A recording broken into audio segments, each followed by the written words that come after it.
This podcast is brought to you by the Anime Addicts Anonymous community. If you want to join our community, you can head over to Discord, AAADiscord.com. We'll take you straight to our community. It's free, and there's a lot of really nice people in there that will be friends with you and talk about things you love, just like they love the same things. And if you want to actually support the podcast, you can go to AAApodcast.com/join or Patreon, and it does help keep the show running, you know. You'd be amazed how expensive the IT stuff is for a podcast. So, again, if you want to help out the podcast, that's AAApodcast.com/join or Patreon. And with that, it's time to start the podcast.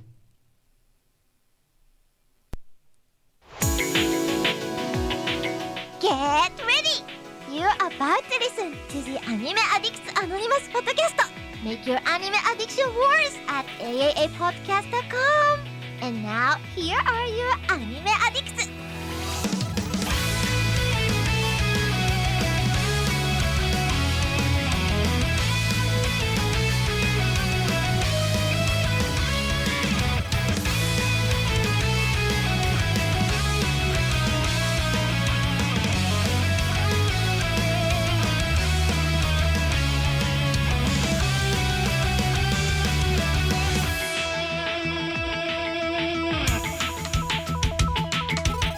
Hello, welcome into the 698th episode of the Anime Addicts Anonymous podcast, where our sole mission is to make your anime addiction worse.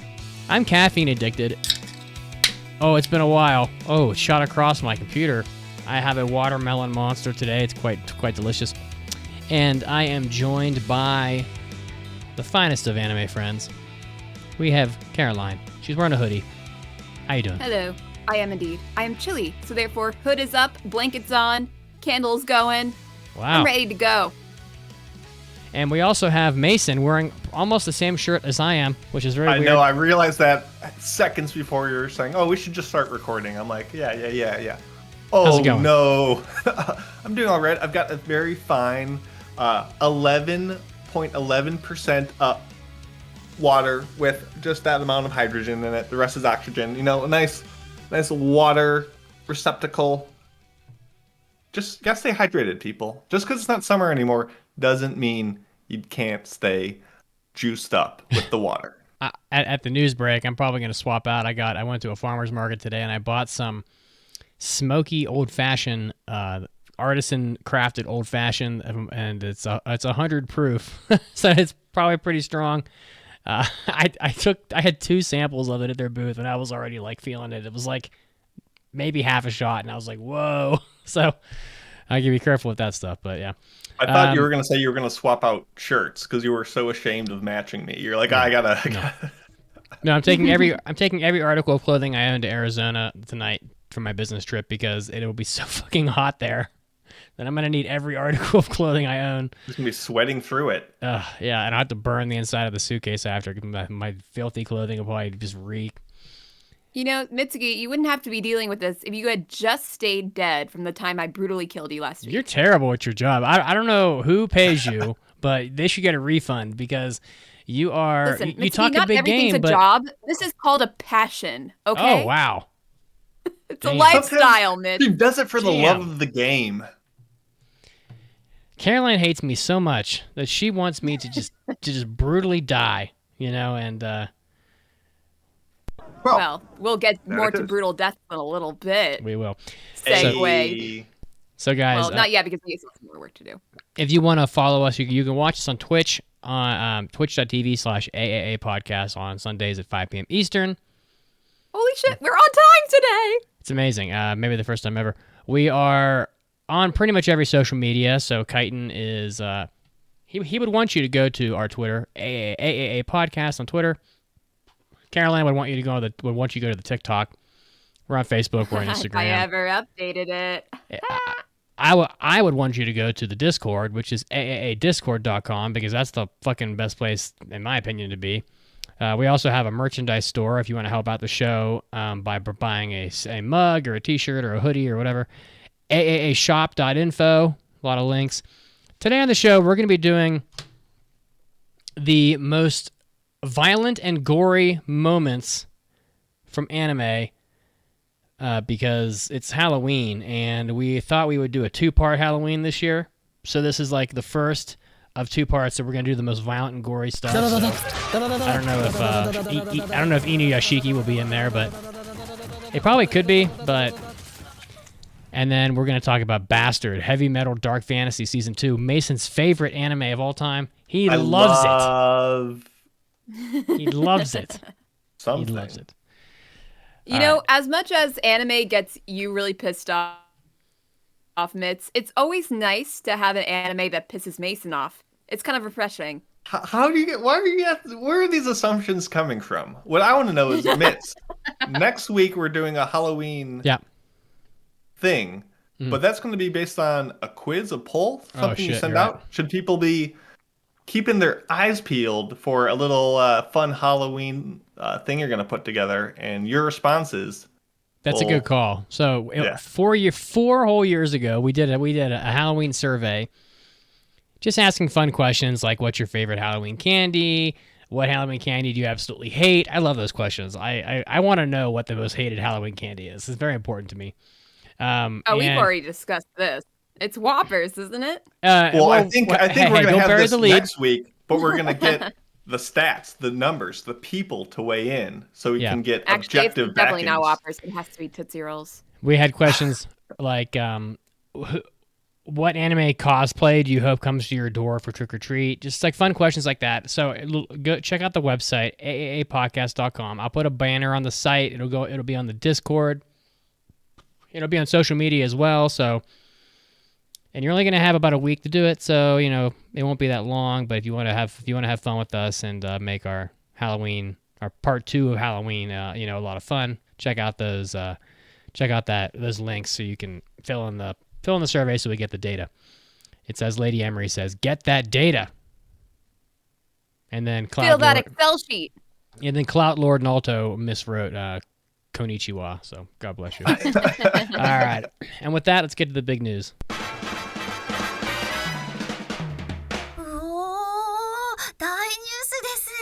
It's time for big news of the week. All right, all you wild people. TP Bone, who is a manga done by the legendary Fujio F. Fujiko, who is the creator of Doraemon. I don't know if you guys knew this, but Doraemon is like in the top 10 most profitable media franchises ever.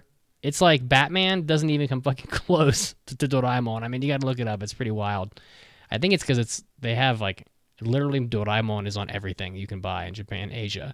So pretty crazy. It's like a Mickey Mouse type thing where any household implement you can get a Doraemon version of it. Yeah. It's so awesome. So if you look up Fujio, I think that should be a topic. Like, can you Doraemon it? And then we find if we can find these things online. That would be fun. Do you even Doraemon?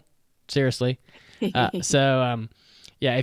you type in Fujio F. Fujiko's name on like any anime website, he's got literally everything that's Doraemon is under his name, and there's like hundreds of these titles. I mean, there's probably like 50 Doraemon movies. I mean, it's crazy.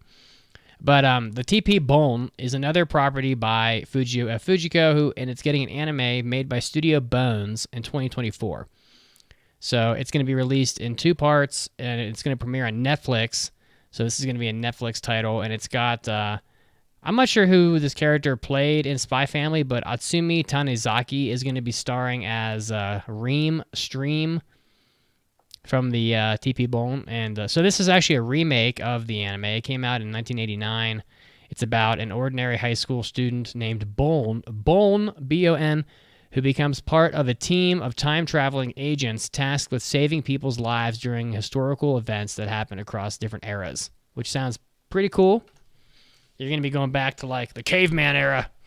I don't know. It's going to be like Chrono Trigger. We're going to time travel and save people.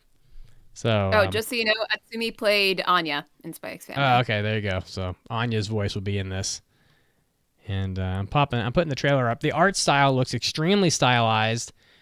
Doesn't look run of the mill at all. It's got some very unique looking art, some bright colors. It's very interesting. I don't know if this will be watched by a lot of people, but it certainly is out of the box and has, Fujio F. Fujiko's name behind it. So, you have some like god tier level, like, name recognition for the writer. You guys, does this interest either of you? Yeah, I mean, I like Studio Bones, and actually, one of the most recent versions of Doraemon that I've seen is Doraemon the movie. It's called Nobita's New Dinosaur. It's like a remake of an old, plot or something. I highly recommend people check out that movie. You don't need to watch any Doraemon to go into it. It's super well animated, and it goes back to like caveman dinosaur time. So you might get a sense of what this is gonna be. So, yeah, I'll check it out for sure. Yeah, I've only just now like pulled up the trailer, so I can't and it's literally just loading as I talk. So, but the synopsis sounds interesting, and the trailer looks very colorful. I think it's just like the OP. It looks like. Yeah, it might be. But yeah, it sounds interesting. So we'll see if that'll be good. Alrighty then. And Caroline, what is your big news? All right, my big news of the week is that the Macy's Thanksgiving Day Parade will include a 50-foot tall Monkey D. Luffy balloon this year. No way! So, yeah, this is Luffy's first appearance in the parade and will join Goku, Pikachu, and Eevee as a source of otaku-ness in the parade. The balloon will also be followed by marchers dressed as pirates, and fans can get a sneak peek of the balloon at New York Comic Con. Toei Animation's One Piece booth will feature an exclusive 3D scale model of the balloon. So that should be pretty cool. You seem like the kind of, I don't know. You seem like the type that would watch the parade every year. I don't know why. You just seem kind of sentimental about stuff. You would be correct. I so fucking parade, good. Okay, so the parade can be really stupid, and sometimes like the play-by-play, if you would call it that, of the hosts of the parade is so corny, cheesy, and I can only imagine how they're going to introduce Monkey D. Luffy is coming in hot, and he's ready to ransack Macy's. Oh my god, because he's a pirate. You might have heard the live action coming out on Netflix and all that. I'm a little disgusted by how good that was. Thank you. That was they should hire me. well done. Like, there's a little pit in my stomach that was like, oh, God. That should be your audition tape. They should just clip that and put it in the nationwide broadcast. Well, I will say. Okay, yeah. So the parade can be like kind of stupid, but it's only because I watched it as a kid that it just has nostalgia. So and like I like watching the Broadway performers do their thing, and the Rockettes, of course, and all that. Well, I will say that it's about time, Luffy, because Goku has been in the parade since 2018. So he's got a 5-year head start on you. Goku was the first anime character to be in the parade, which I would have thought would have been Pikachu, to be honest with you, but what the hell does Goku? Is it adult Goku? I don't fucking know. There's so many different Gokus. I think he has like the blue hair. No, it doesn't. It's super. No, they must have updated him. He might have the blue hair now, but he must have been OG back in the day. There's no way. There's no way. Oh my god, it is. It's Super Saiyan God Super Saiyan with the blue hair. That's so dumb. See, that's how you know it's. Why? You can't trust Macy's. Why is that dumb? Because that's just like the worst iteration of him. Yeah, I mean, most real Dragon Ball fans like black-haired Goku and Super Saiyan 1 Goku. It would be like if Naruto was in the parade, but it was his dad form. It was like, yeah, that's him, but it's not the Naruto that we know him as, you know? I don't like that. But it's nice to see Luffy get into the parade. I mean, anime deserves more recognition. I will say that if that we do have a very large bet on the Discord currently, where if a certain someone on the Discord loses, they will have to renounce their fandom of One Piece by changing their name to Dragon Ball is greater than One Piece. And I will also note that the anime that I picked for this bet has jumped by a full 1/10 of a point overnight. So you are losing this bet. Oh my god. The bet is the anime Overtake versus MF Ghost. Which one will have a better score by the end of the season, because they're both racing shows, and you guys are screwed. I don't know. These scores jump all over the place. I know from Mid Wars that it's really hard to predict. Are you in this? Things are gonna go. Yes, we're all in this bet. We are all in this bet. Are we all on the and same I'm team? only in it because you No. two decided to go. I could not be on the same team as 2 out of 3 of the hosts. Like I cannot keep our. Who would I be if I don't all know, a 3 of smart us were on person? the same team? So Look, I all right. chose the opposition. All right, I just want to say something because we're making good time today. I watched the first episode of Overtake, and I know, you can say what you want to say, but it's going to be one of those shows that's more about the characters and about the sport. You can just book it because it's the first line of the synopsis is about the photographer guy's PTSD. It's not even going to be entirely about racing, but that anime showed everything it had to offer in that first episode. It had the car mechanic nerdery. It had a racing scene. It had my PTSD. It was all in there. And all that show mustered was a 7.4. It's not going to give you more than that. And whereas the MF Ghost has the entire cast of Initial D, hasn't even appeared yet. And Initial D has never had a season below an 8. So you guys are screwed. Well, here's the logic.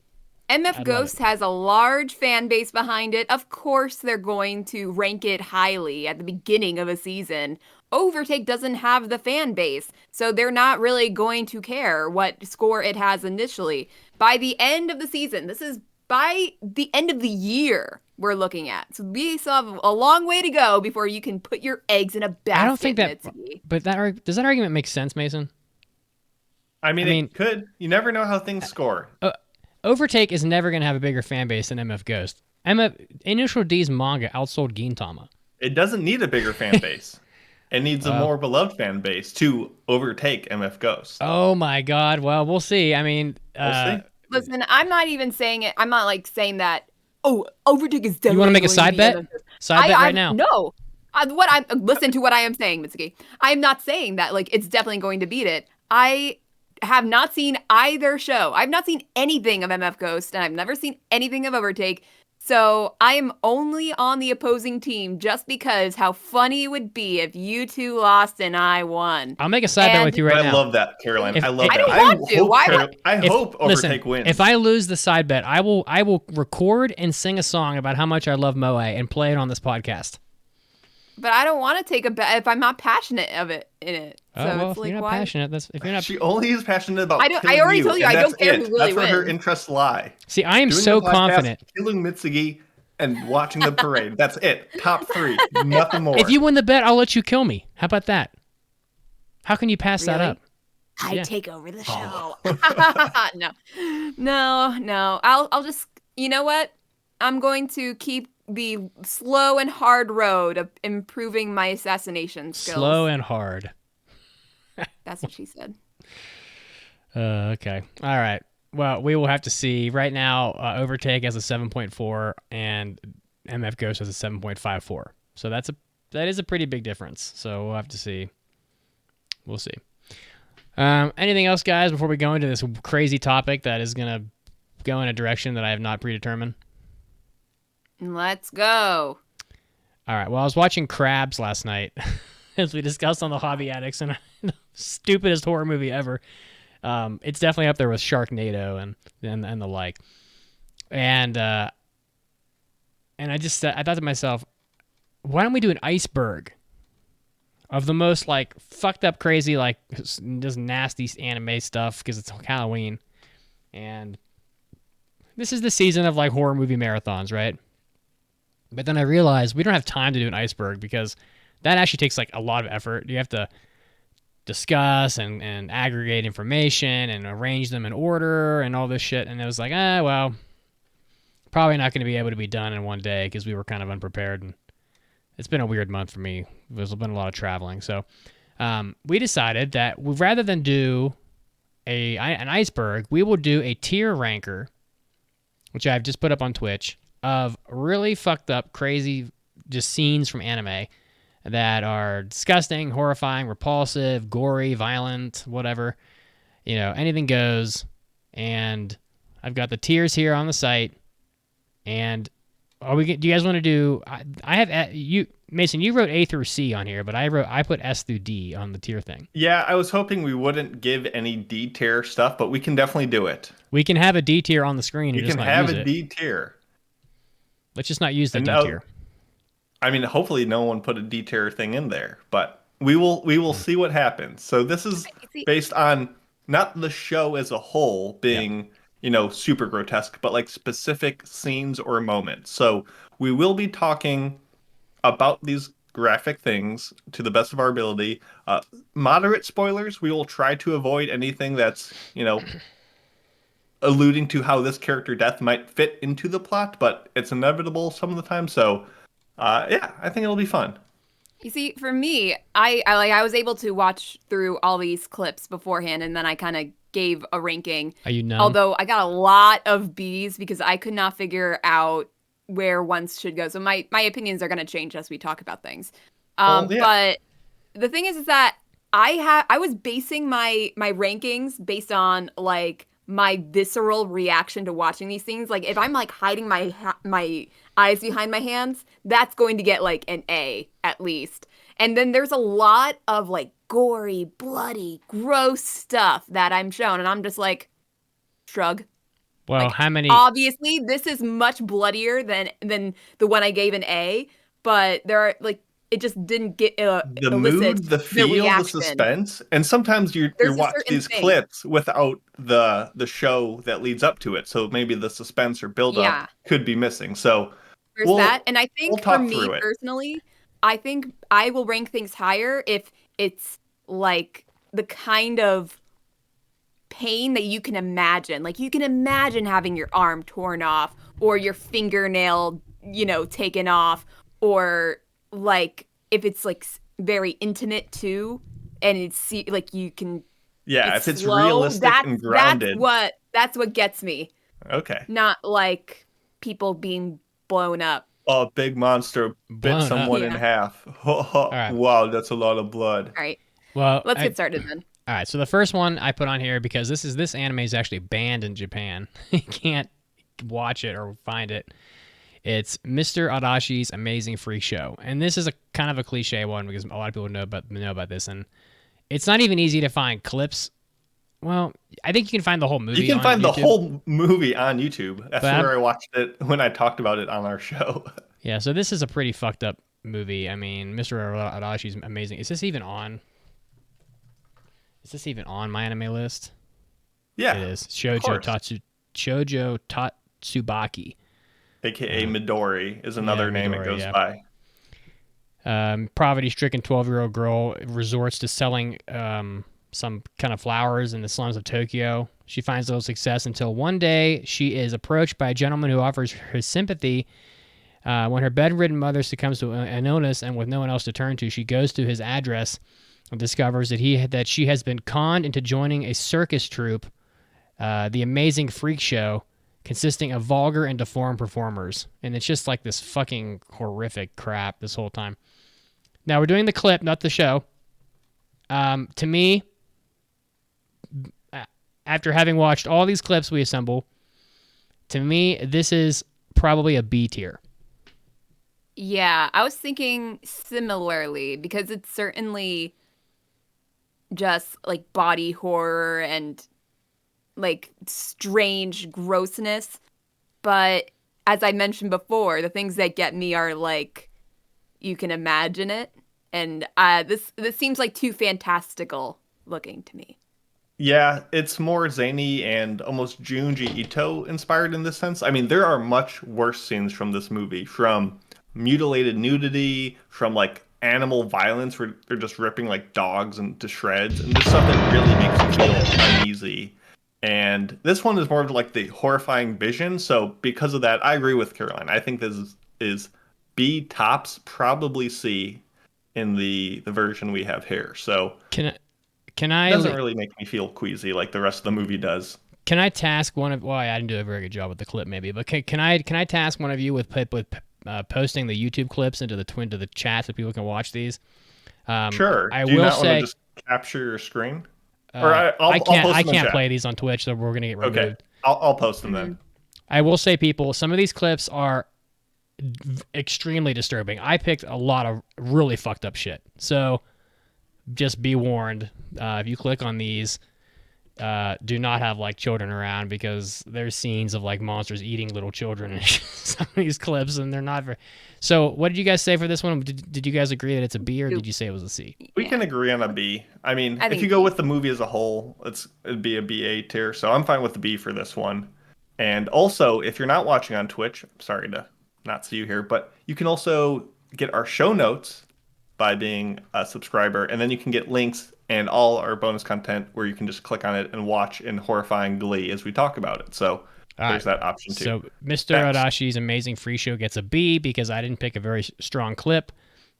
It probably could be up to an A, I would say. I think there's worse things on this list than this movie, but it is a fucked up movie. So. Yeah, I think B is good to set the bar. We can always move stuff around.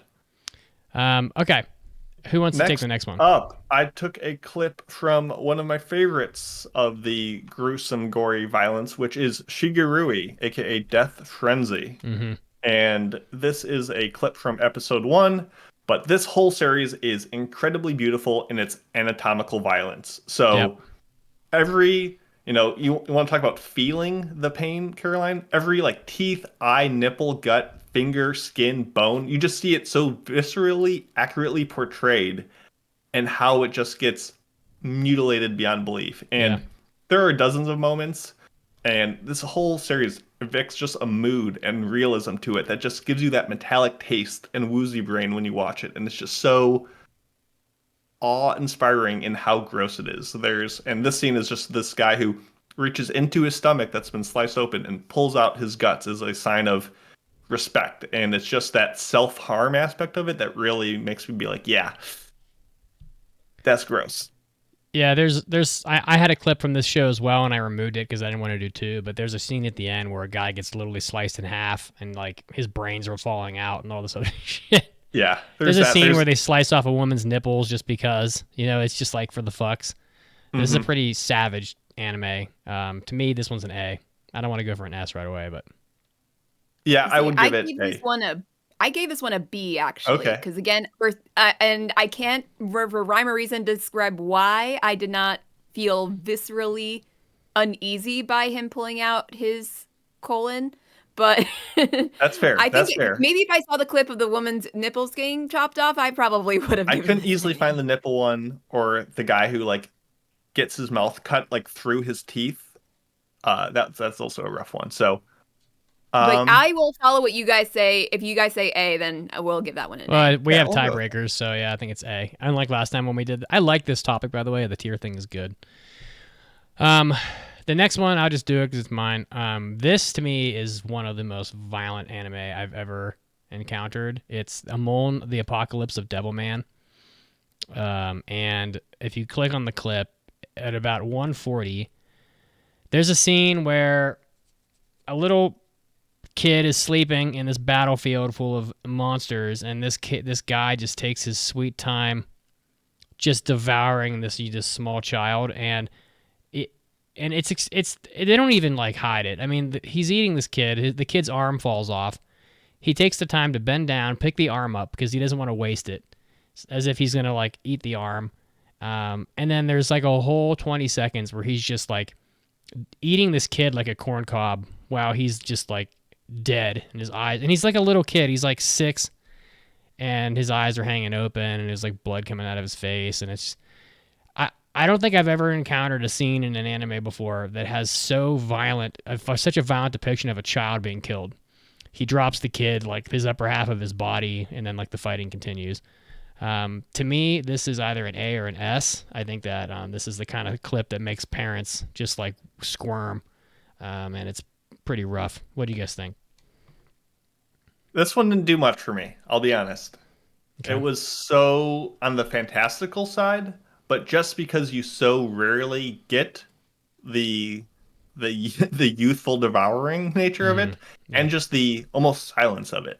Like, I think a biggest thing is not just visually, oh, there's blood, there's guts, there's whatever, but it's the sound effects that they add. And the fact that there's not much here, but the sound of eating really goes a long way. So I would say A.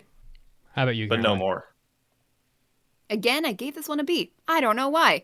I don't know, maybe it's because She's already dead. The kid was pretty silent during all this. Like, I was surprised that this was all happening and the kid was just like not screaming. I feel so weird talking about this stuff. It's like, I don't know. I could have done with a little bit more like terror. I could have done with a little bit more like screaming. She wanted more. But meanwhile, this kid is like completely devoured. Yeah, I was between a B or an A, so I feel like we go A on this one. All right, let's go A then. Caroline's like, I want to hear the little kids screaming. You know, I want to hear like. I know it's so bad. Like, okay, if I heard that, then yeah, an A definitely. All right, next. This next one's one of Caroline's submissions. Actually, no, this is This is Mason's. one of mine. Oh, Kaiju is one of yours. Okay, go ahead. I only added at like the end. I only have a few at the end. Yeah, so this one is gruesome in a different way. So this is from Kaiji, the fun gambling show that we all love. And Kaiji often gets himself in trouble with body parts normally being at risk for his gambling nature. And it's funny because the goofy art style like really doesn't lend itself to grotesque visuals. Like, it's a pretty tame show, like gore wise. There's really not much to it, but it's the stakes and intensity of the moments that make it such a fever pitch. And this one, I kind of had two clips because there's a couple times throughout the series where his fingers get damaged. And the first one I posted is one where they have like these nails that drive underneath your fingernails to like rip them apart. And it's awful. And there's one later where he puts his hand in like a little like guillotine thing to sacrifice his fingers that are being chopped off. And it's not, someone losing their fingers is gross, sure. But if someone just like slices them off, okay, big whoop. But it's the realistic nature to everything. This guillotine is like this wooden block with clamps held down by wing nuts. And you see like every bolt and screw and how everything works. And there's just a weight to it. And what makes it work is Kaiji, his crying, his desperation, his pride, his conceit. The spectacle is everyone watching him go through this, and he's crying out like, please, like, don't do it. It's like getting a shot as a kid where everyone's complicit in this horrifying thing happening and there's nothing you can do, and that desperation really adds to it. So from a gruesome, gory, like, show this to shock your friends, that's probably a C or a D. Like, there's not much to it, but watching the show, you feel right there. You feel his fingernails as your own, and it's just, ooh, it's good. Well, we do need C's as well, and I think because this is not as bad as this is not as bad as the fingernail removal scene from Higurashi, I would also say this is a C. Although I do think fingernails being torn out is really grotesque. Absolutely not. This is a freaking A. Freaking A. Wow. I can't watch this. I can't watch this scene. She can't watch it without, like holding my fingers and like trying to protect them as nothing's happening to me, but like seeing a nail being driven through the bed of your fingernails, like, yeah. Oh. Yeah. So hell no, not C, A at least. Wow. Now, what did you give I this? love it. What did you give it, Mason? I gave it a C. So I think we go with B on this one. I think a B also. We'll Unbelievable. split the difference. I can't believe this didn't get you guys. We can't deliberate too much. I put it on there. I think these. it's awful, but I think it's just inherently cartoony in a sense that, I don't know, it doesn't hit the same way that the realism of Shigarui does for me. But what's next? Well, the second finger clip that you put on there, I put a C because I didn't. That one's pretty tame. The actual part where it happens, but yeah, the first one really got me. This next one has nudity in it. Please be warned. It is the ending of Berserk, the original, and man. Yeah, so this is a big spoiler for Berserk. This is a big spoiler. We're not going to talk about it too much. If you've seen Berserk, you know. And the best part is a lot of these are clips. They're moments. They're sections. This is an episode. There is no, I'm going to hide under the blanket for this moment or something like that. This is 20 minutes of just a fever dream, a collage of just the most horrifying things happening at once. You have malnutrition, torture, birthing. Well, I guess it's more like hatching.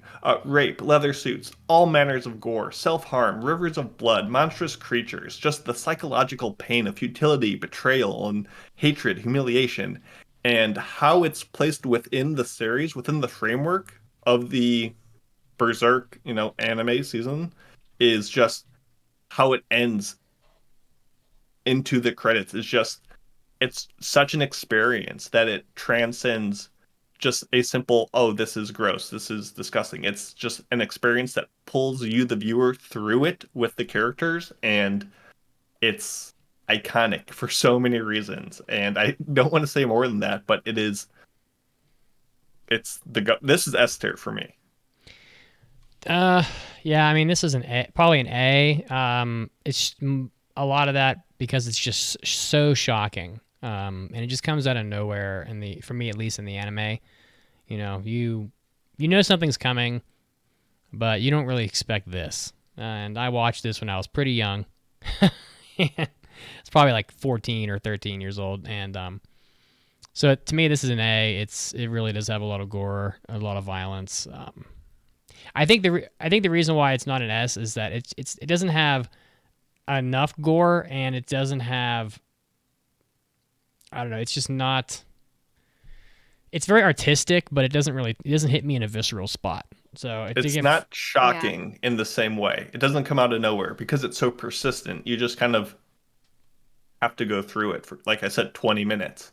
See, I've never watched Berserk, so I don't have the like the context leading up to it, and like you waiting for something for like this to happen.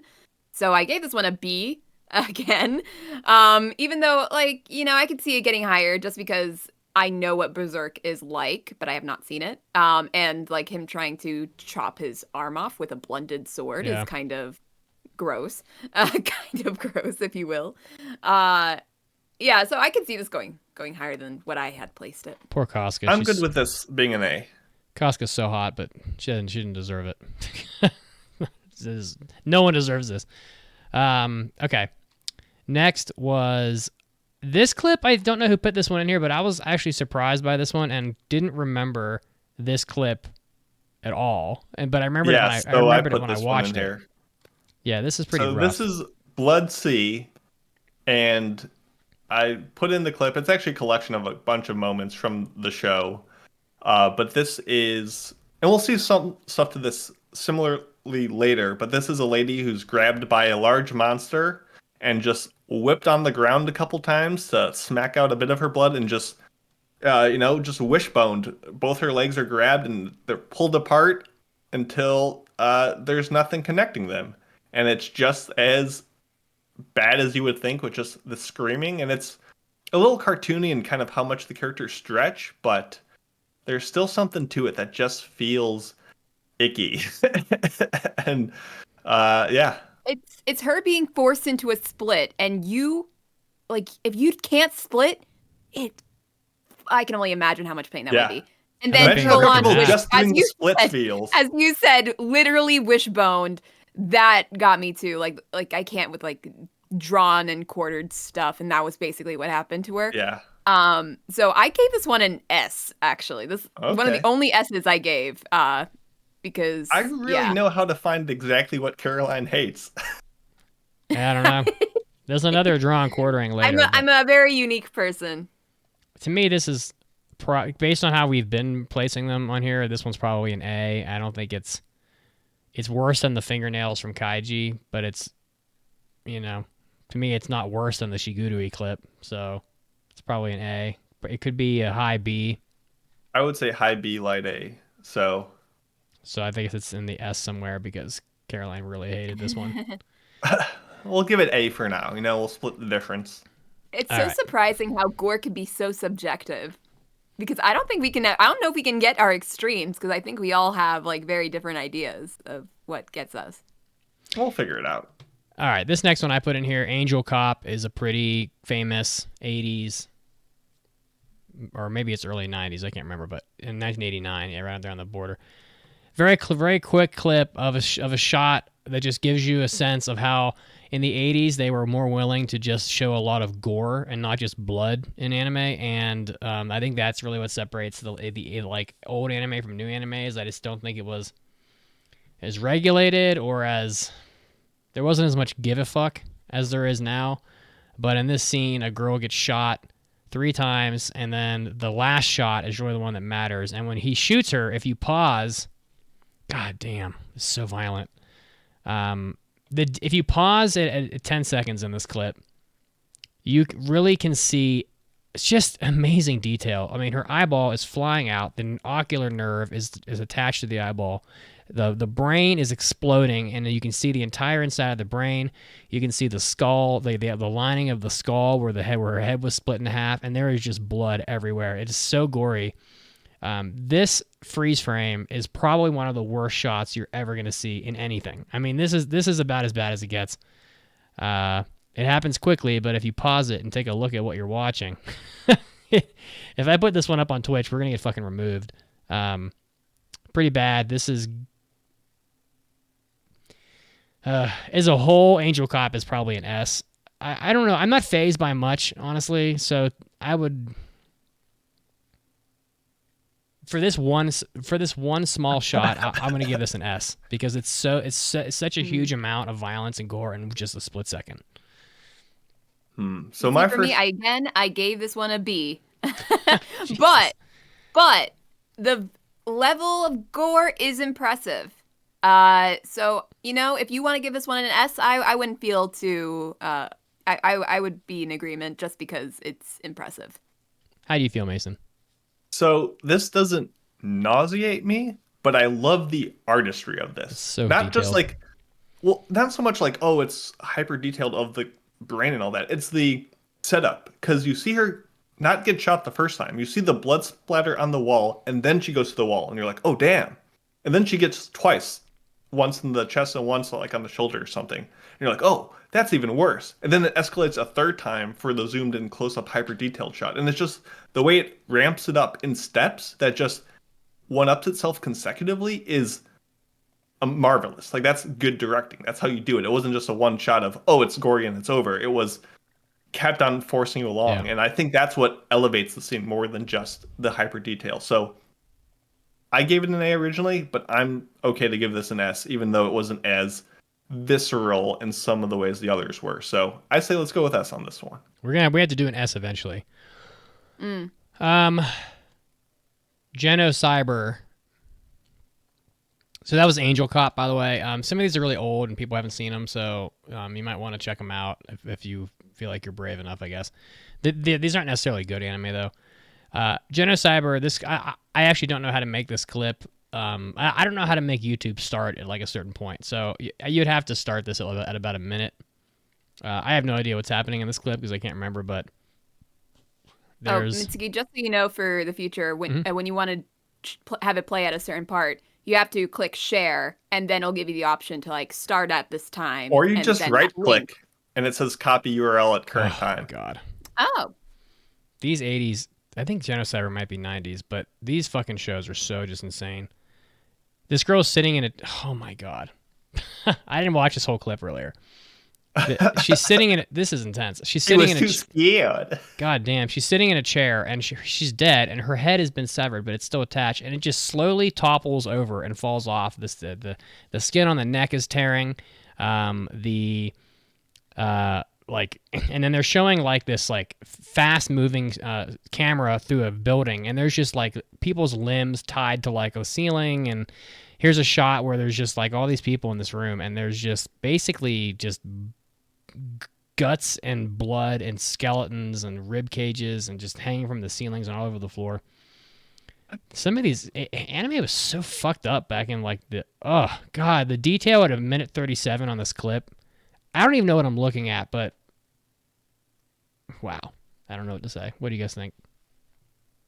It feels so consistently violent that it like numbs you and desensitizes you. And it's so like not like some of the moments, like the skin tearing of the neck as it falls off is neat. But then when you have 70,000 body parts on the wall, I'm like, oh, okay. It's like going to a haunted house where it's like they put scary stuff everywhere, so you just get numb to it. And that's kind of how I feel. So obviously this is a compilation, so that's what you're going to get, but it doesn't grab me in the same way that this girl at 2 minutes got grabbed by hooks in her thing. Like that's what gets me more. Like, oh, her skin being punctured. Like that's more intense to me. So I would give this a B tops. It really doesn't dazzle me. I mean, yeah, there are a couple things that I thought like, oh, that's interesting. Kind of like similar to the one that we just watched for like Angel Cop. Like the guy being basically filleted at like 146 is interesting. But yeah, again, I wasn't really I didn't really feel anything towards this one for similar reasons that Mason said, I think. So I'm not sure what to give this one. I think this isn't this to me like it is desensitizing because it's so overwhelming, but because it's so overwhelming, I think this one's an S also. I respect the deviation in opinions, so depending on what Caroline says, I'm going to put this one in the A category. Okay, I'll go for that. I think A would be good for it. All right. What's next on this list here? Devilman, the nightclub scene. I think we've all seen this clip. With the Yeah, so actually I watched it or rewatched it, and surprisingly it wasn't as bad as I remember it being. No, it's definitely not. I don't know, maybe This I'm is thinking of a C. different clip from the same show. we are kind of running long now, so if we all want to disagree, Yeah. this is a C and move on. Yeah, let's move on. Yeah, the art style just doesn't give it the same visceralness Agree. despite the tone. This next clip I put in here, one, because this anime is really cool, but two, because I kind of wanted Caroline to see this, because this is a really worthwhile show. That's Oh yeah, fair. I've watched Hobbit. It's- Yeah, I've watched this. And have you seen this whole anime? Yeah, we watched it for Anime Club. This is Habane Renmei, the scene where Raka's wings burst through her back, and this scene shocked me when I was young because I just didn't expect it from an anime that looks so innocent. But this anime just doesn't. It's in most of the shows not like this, but this scene is just very intense. That the wings just erupting out of her back, and she's like screaming and biting down on whatever, and it's just gross. And to me, it's See, I probably think this, it's like an sorry, A-ish to me. It's just shocking. to me, this is a perfect counterpoint to Genocyber, where it's horror and violence all the time.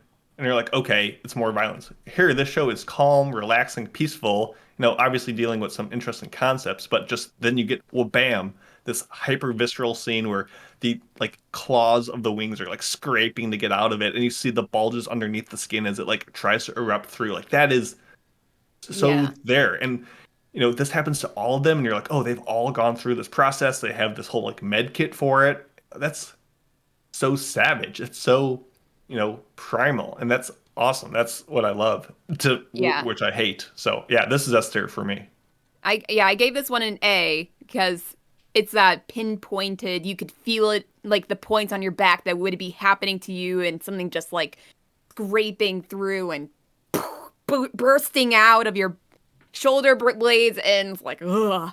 And so yeah, and the quality of the show also, you know, accentuates that. So I gave this one an A. Where do you guys think this should be? It's I said it was an A. I mean, I think it to me Let's it do is. A. All right.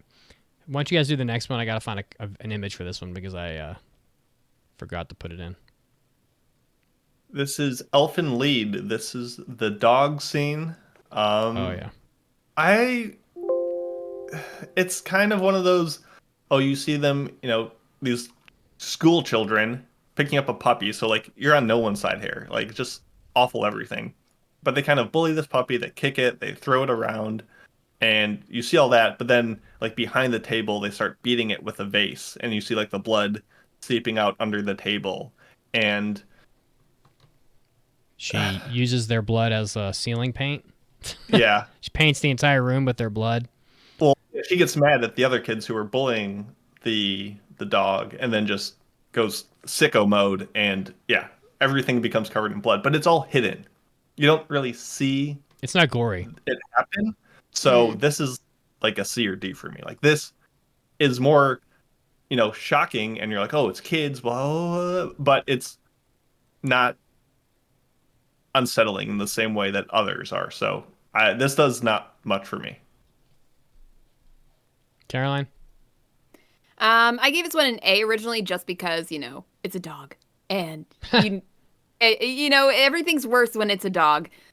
But I can agree that the gore in the scene actually isn't all that much. So I would agree with your opinion there. I put it in as a B because I think it's a B. You said it was like an A-ish, and Mason thought it was a C. Are we okay with that? Yeah, let's do that. That's probably not the worst scene from High. Don't beat up dogs, though. Can we? I hate that. I didn't put the clip in there because of the dog. I know.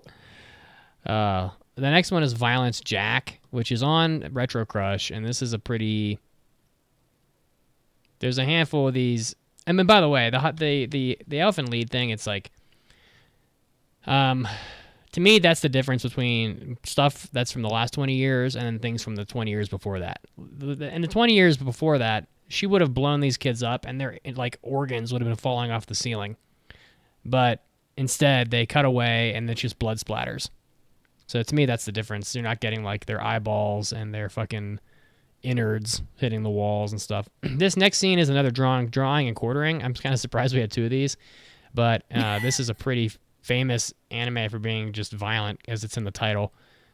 These two guys, they just have this guy, and they have two motorcycles, and they rip him in half with the two motorcycles, and then as in normal late 80s, early 90s fashion, his like intestines and organs like explode out of him, and they just drag him, apart, and they're all laughing at him, and it's just hilarious to them that this guy's getting ripped apart.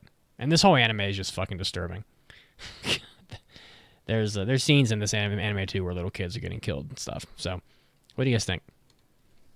I give this one an A because, as we have discussed, drawn and quartering is where it hits me. So, yeah, I think this one is better drawn than the Blood Sea version, but it doesn't hit the same way.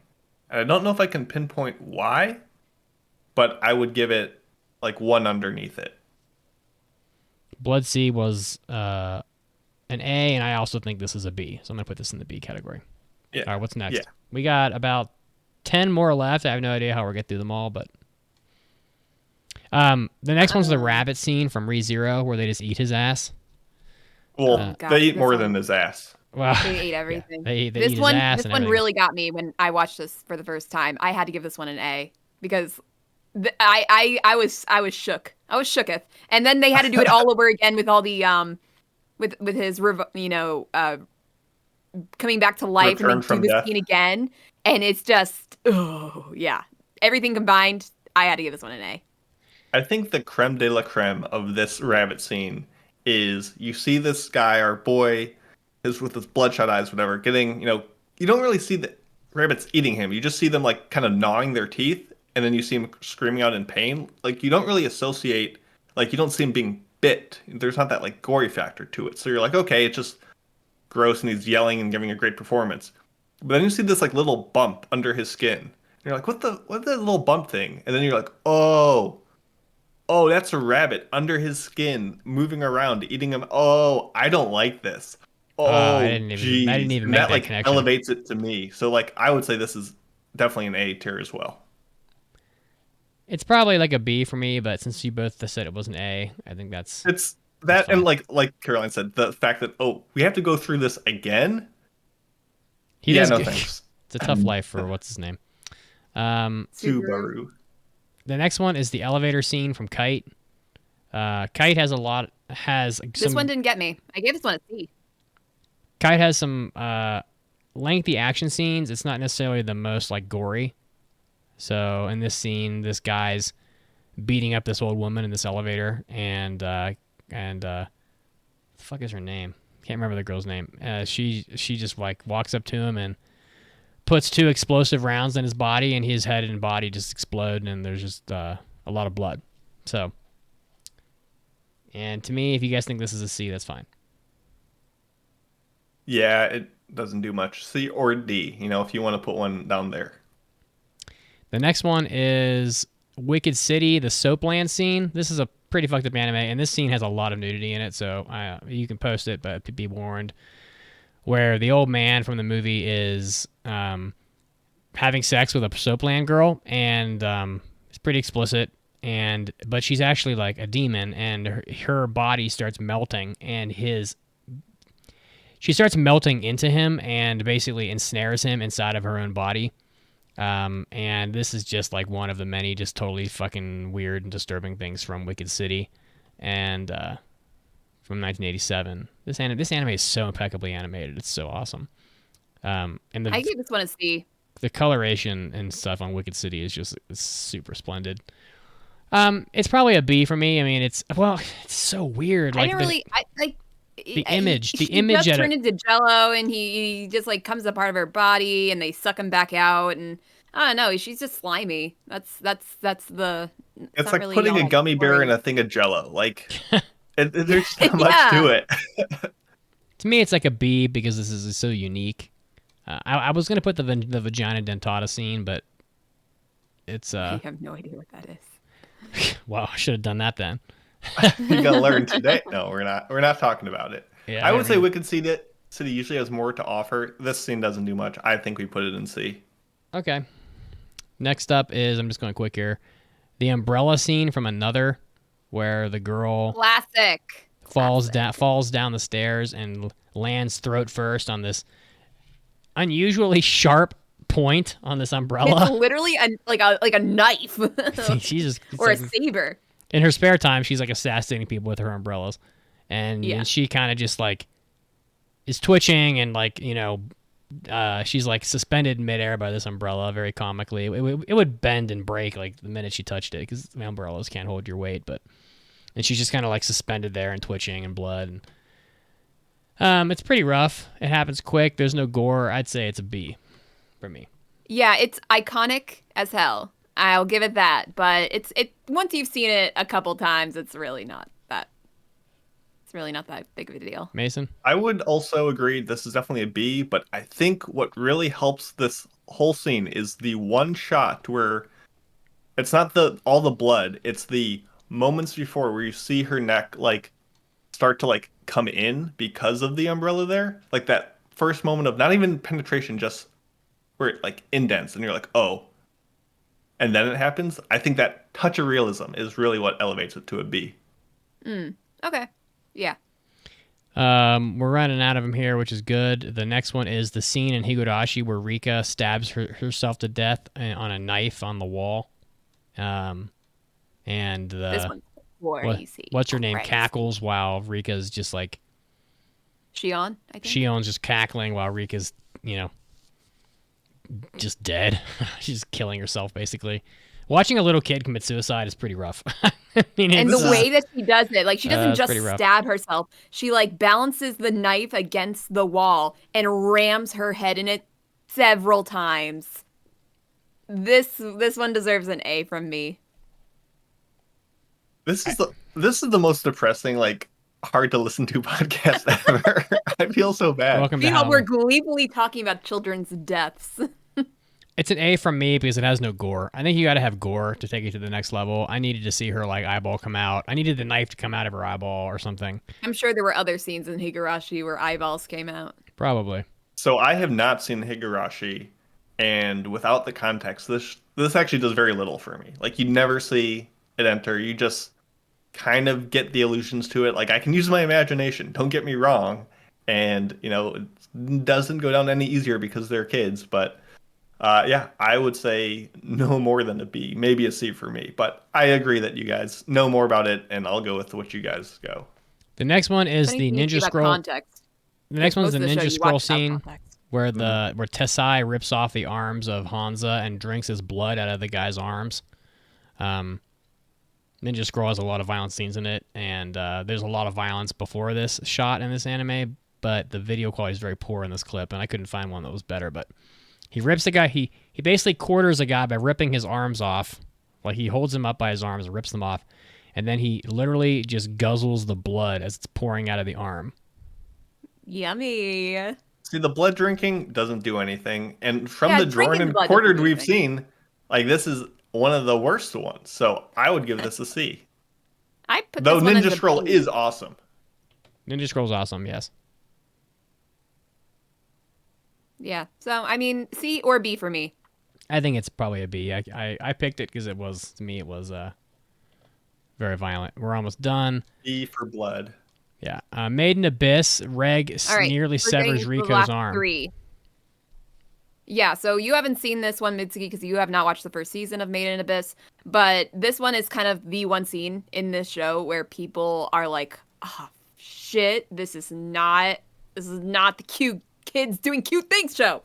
Because Rico is like poisoned her arm from a monster. They tourniquet the arm. It's blown up to 3 times its size, and she's begging Reg to cut it off. So, first of all, he breaks her arm, and she shrieks this shriek that is just, ugh.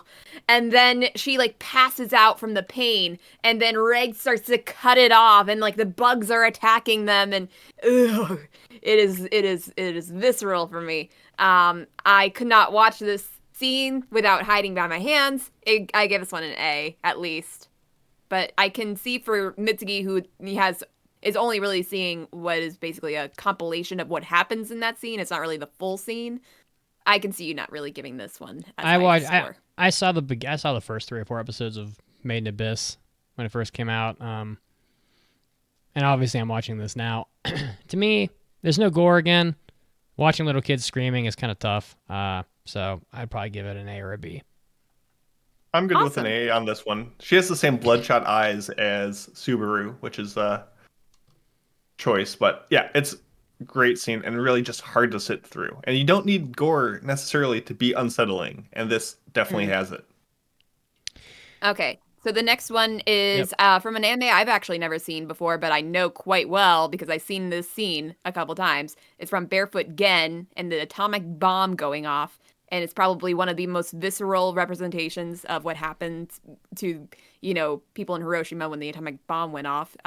And so it's fairly quick, but it shows a horror that it's not usually seen in anime. So what did I give this one? I gave this one an A. This one also is similar to Habane Renmei, where obviously the movie takes place during wartime. It's not a joyous film, but for the most part, it's a pretty subdued moment, like experience up until this moment. And then it just hits and you just get this. I mean, I think it's iconic. I think it's legendary. I think it's more saddening than it is grotesque, but I would say an A is also fitting. I think it's probably like a B. There's no gore. There's not really any blood either. Mostly just eyeballs falling out, which is a little gory, but did you both give it an A? Yeah. I mean, I would probably give it a B today, if not for its timeless thing. Well, I mean, we're picking the ones that stick in our mind, so. The last one is, fair. I don't even know what I guess this one was yours, Caroline. I'm not sure what this is. Why don't you speak to it? One. Yeah, this is Shiki. Now, this is a little bit of a spoiler for Shiki, but towards the end of the show, Toshio, the doctor in the show, is trying to figure out these vampiric beings that are kind of infiltrating the town, and his wife ends up becoming one of them. So he steals her body and straps her down to a table and does experiments on her. The scene goes a lot longer than what I think I put in the link, but he ends it with he put the tape over her mouth and he takes a stake and starts hammering it into her, which is it's a lot. Not as much as what we've seen otherwise on this list. I had originally given this one a B. Yeah, he's in the way of the shot. I like the concept. It's a vampire, it's a stake. It's a C for me. I think it's a C also. It doesn't do much. All right. For me, honestly. Yeah. So, all right, so that's it. Let's go through the ranking here. So I'm kind of surprised by this. The number one was the Angel Cop clip with the girl's brain falling out of her side of her head. It was artistic. It was visceral. It was short. It was snappy. It was lovely. Yeah. The A tier ones were Shiguru. This is just like a laundry list if you just want to watch violent crap for Halloween. Angel Cop, Shigurui, Amon, the Apocalypse of Amon, Higurashi, Genocyber, Barefoot Gen. But I think Barefoot Gen, just note that I don't think that most of that anime is not violent. It's just the one scene. Hibane Renmei, again, just the one scene, not that violent otherwise. Made in Abyss, Blood Sea, Berserk, and ReZero were the rabbits. Those were the A tiers. So some pretty good stuff. Yeah. Wow. And yeah, that was part 1 of Halloween. Yeah, there's a lot of like again, if you want to watch a lot of this stuff, you can find most of it on YouTube. Because the really old stuff, like even Berserk, like you can find the whole thing on YouTube. And if you can't find it on YouTube, try Retro Crush for some of these, because a lot of these are older. They have, I know Violence Jack is definitely on there, and I think you do have to pay for it to watch it. So, but yeah, some of these are worth checking out, and some of them are not. Angel Cop, not that particularly good of an anime. Genocyber, not that good of an anime. They're mostly just shock value. The honorable mention to Urotsuki Doji, I couldn't find a clip I liked, so I just said fuck it. A lot of the clips are just too long, but that one's also probably worth watching. Yeah, I tried to find one for Fist of the North Star because there's a lot of body explosions, but I couldn't find any good clips. Yeah. So. I mean, shit, there's so many more. We could have been here all day, honestly. Yeah, I think our list could have used a little bit more like editing, because we did give quite a few A's, and I think we could have, given, I don't know, a little more thought to them. But, what are you going to do? We got to move on. So let's head into our In-Show Weekly trivia question. In The Anime Bastard, roughly how old is Dark Schneider? And we will give the answer after the news break.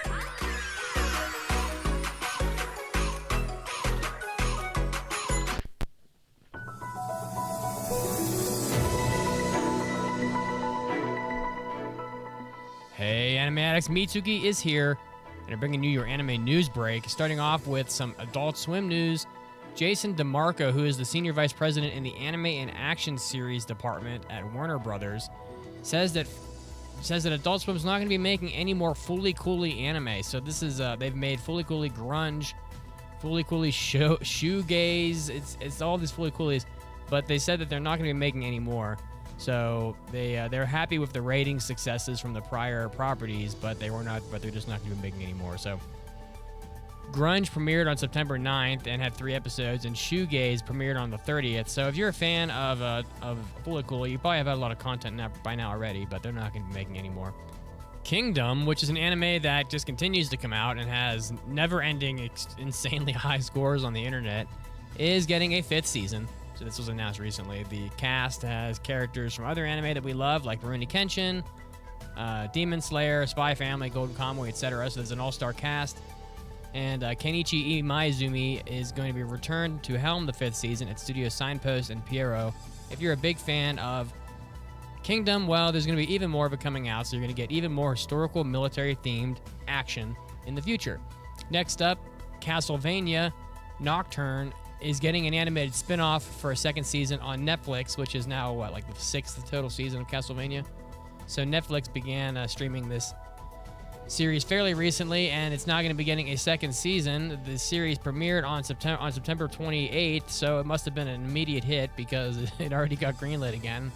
And the series stars Richter Belmont, a descendant of the original protagonists Sylph and Trevor. The series sets in France during the French Revolution 1792, and they tease that the series is a, quote, never-before-seen original story of the origin of Richter. So if you are a big fan of Castlevania, look out. You're getting even more coming out on Netflix. And finally, the property Shugo Chara is getting a sequel manga in the summer of 2024. So this is a manga, not an anime. The November issue of the Nakayoshi magazine announced that they are going to be getting a sequel to Peach Pit's Shugo Chara manga, which is probably very exciting for fans of that property.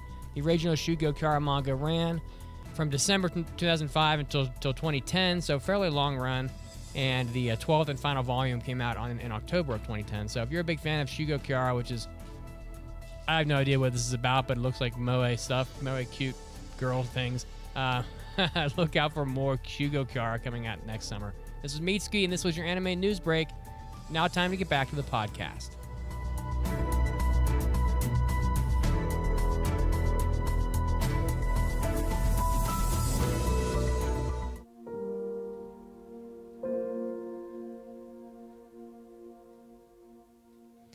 Every day, Pancake is abused, beaten, and neglected by being forced to go to work. Don't make me go. She's crying out for help. Her syrup, it's dry. It's so dry. Please go to aapodcast.com/join or Patreon and join the Anime Addicts with a monthly gift. Don't wait. For just 22 cents a day, you could help rescue a pancake from a life of doing things. Act now within the next 30 minutes, and you'll receive a welcome package of hentai episodes, hobby addicts, and after parties during which a pancake may appear. Given a second chance at life, Pancake may even appear on this very podcast thanks to you. So help make Pancake the Anime Addicts Anonymous sugar baby by going to aapodcast.com/join or Patreon right now. Thank you. Thank you so much. There is a pancake who needs you. You can say, I'm here to help. And now, great moments in Anime Addicts Anonymous history. For the first time ever, I've gotten like trick-or-treaters this year. What kind of candy were you giving out, Mason? We gave out M&Ms, we gave out Reese's, we gave out Oh, Whoppers, Reese's. we gave out Whoppers. Kit Kats. So what are the kids going for though? Like when you hold the bucket out, what do they reach for first? Kids don't even know. They got masks on half the time. They're like, they can't even see. No, they can, man. Kids have like a radar. Sensing Reese cups. I'm moving the bowl so they don't get the Reese's cups. I'm like, no, that one's for me later, man. You can't take it. Nope. Yeah. You're like, you put them all at the bottom. You know what the dick move is? It's like you open the door, you assess how good the costume is, and then you reach for one of two bowls. If it's a good costume, it's like Reese cups and like, you know, the stuff people want. And if it's like, you know, if it's not, it's like teenagers with no costume on. They get Tootsie Rolls. Yeah, they give them Tootsie Rolls, give them black licorice. No, Yeah. if they give me like the proper like trick or treat and like thank you, I'll be like, oh wait, you can have another one. Like I'll give them extra. Except there was like these two kids, so they were like trick or treat, gave them the candy. They were like thank you. I'm like, oh, you know what? You guys can have one more. And the older kid was like, oh, my mom would love these, and he picked like one, and the other one. Oh, so cute. The other one just like says, I ain't greedy, and just ran away. Oh, that's hilarious. That's great. It was awesome. Little kids. And then I little chased kids it. I'm are like, you awesome. take the candy, and I was shoving it. You're throwing it at them. You grab them, you stuff it. To the ground. You're stuffing it in their underpants. I don't want this. I don't want this. Welcome back to the podcast. When we left you, we had a trivia question. And that question was, the great and memorable Dark Schneider, Mason's favorite. The handsome and heroic, you might say. And How- ultra sexy. How old is he exactly? The anime says about 400 years old, so I believe that is the answer. So there you have it. Mason's camera is frozen on the interwebs. Now it is not frozen. All right. Well, as we always do, baby. it's time for mailbags, so let's hit it. It's time for an almighty anime mailbag. Anime.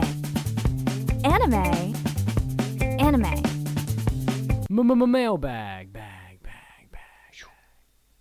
If you want to submit a mailbag, you can do so at aapodcast.com and click on the mailbag button and send us any question you like. We got one from Skitter here, at least I think that's how you would pronounce it. They say, hey cast, love you guys, proud of you, Caroline, for putting up with the boys. You're very True welcome. that. Thank you for Mason for your amazing taste in anime, and Mitsuki. I love how you are, how sure you are of your opinions. And in parentheses, that's a compliment. Anyway, most wholesome / heartfelt anime. Mitsuki, what do you got? First of all, I'm drinking this new old fashioned that I bought at the farmer's market today. It's a little smoky flavor, which is not my favorite. Ooh. Fucking strong. Damn, this shit is Is like that the circular ice cube? I guess not a cube anymore. giant square one. Oh, cube. Oh, so it is an ice cube. Ultimate cube. It's a very cube. It is. It's huge. I always think I'm going to like smoky drinks, but then I try them. I'm like, nope. I'm trying different things, you know. To me, heartfelt, wholesome, whisper of the heart. all-time great, honestly, my fucking masterpiece. Sweetness and Lightning, pretty cute. I like that a lot. And Cheese Sweet Home, it's just like watching a little kid get their first pet is just, something I hope to experience someday. So that's pretty wholesome. So Yeah, I feel like I know so many that for some reason, I feel like there's something that I'm forgetting that's so obvious I should have on my list. But my list includes Sangatsu no Lion, Skip and Loafer, Kimi ni Todoke, Mob Psycho 100, Spy X Family, Yuru Camp, and Kiki's Delivery Service. Yeah, I picked this mailbag question just because I think we needed the breath mint after our main topic. I was going to say, that's pretty funny. Pretty funny mix we have here on this episode. Yeah, shows for me are Tamayura, Barakamon, Princess Jellyfish, Ori Monogatari, Tanaka-kun is Always Listless, Usagi Drop, Super Cub, and since you guys both put Ghibli films, let's go with My Neighbor Totoro because you're not going to have that movie on this. Come on. That's my shit right there. All right. Well, it is time for the review of Bastard Season 2. Aren't you just tingling with excitement, Mason? Yeah. I'm sure he is. I don't know what pants. You guys talking about. I'm so confused. So, Bastard Heavy Metal Dark Fantasy Season 2 is a Netflix anime. Came out the summer of 2023. I passed this on episode 689. And the reasons were because that season was not very good. And also, at least my anime weren't good. And also, the first beginning of that anime was just very action-packed. A lot of people died. Very intense compared to the other shows I was watching. And, was it would it have passed in another season, like maybe the current one? Probably not. But it was good enough. The Kingdom of Metallicana is under attack from the four Lords of Havoc.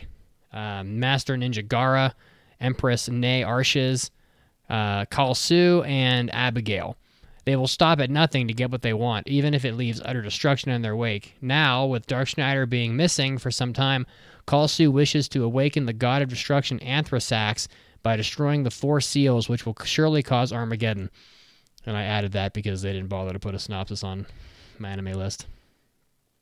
Directed by Ozaki Takaharu of Goblin Slayer and also the last season of Bastard. And done by Linden Films, the studio which brought you such hits as Tokyo Revengers and Call of the Night. Source material is a manga, a very old one. So, Caroline, what were your expectations? It was going to be very much so more Bastard. Nothing more, nothing less. All right. Mason, how about you? Yeah, I was not a big fan of season 1, but season 1 was 24 episodes, and this was only 15. So I was like, okay, maybe we'll have less of it, and that was objectively true. That said, low expectations going in. I wasn't really sure where the story was headed, to be frank, because to me, season 1 was kind of done. I thought that was it. I thought it was a short manga. Like the prior OVA was short. Apparently, there's much more because I thought the last episode kind of left off on a cliffhanger of this season. Of the first season. Oh. Well. So therefore, I'm just surprised. Yeah.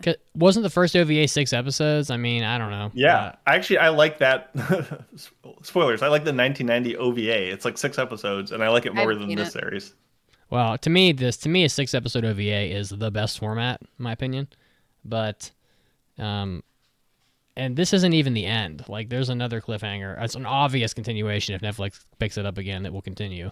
So, recommendation, let's keep it in the same order. Caroline. All right.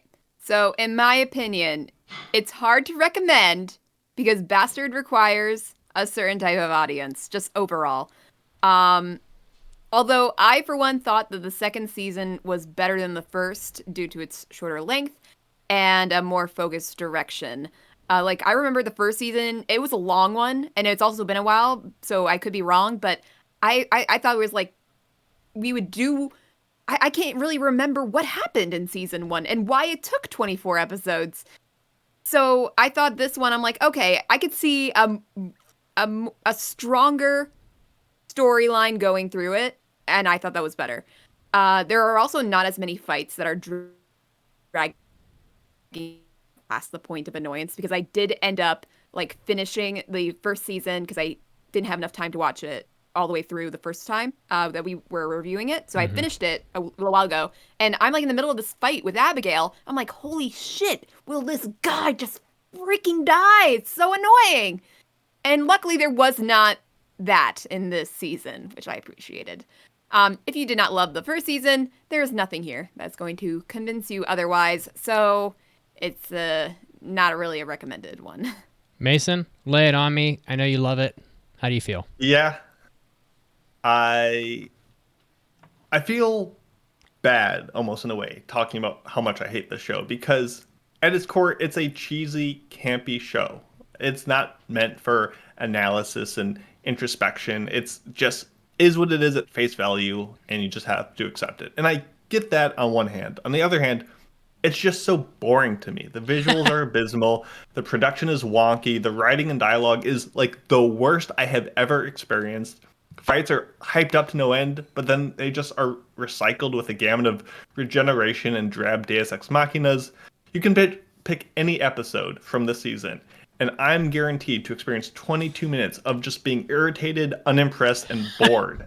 And there are some alright moments. The soundtrack is fine. I think Anthrax as a concept is a cool endgame, and I do like that they used 15 episodes and was like, okay, that's what we need. I think more anime should use as many episodes as they need to get to whatever story they want to tell, and not be confined to the 12 or 24 core restrictions. So they're all okay moments, but in the end, this just feels like a show that is written as a fanfic by the kid who ate erasers in your high school classroom. It's just not engaging to me, Erasers. and I hate it. He hates it. What? I hate it. You hate it?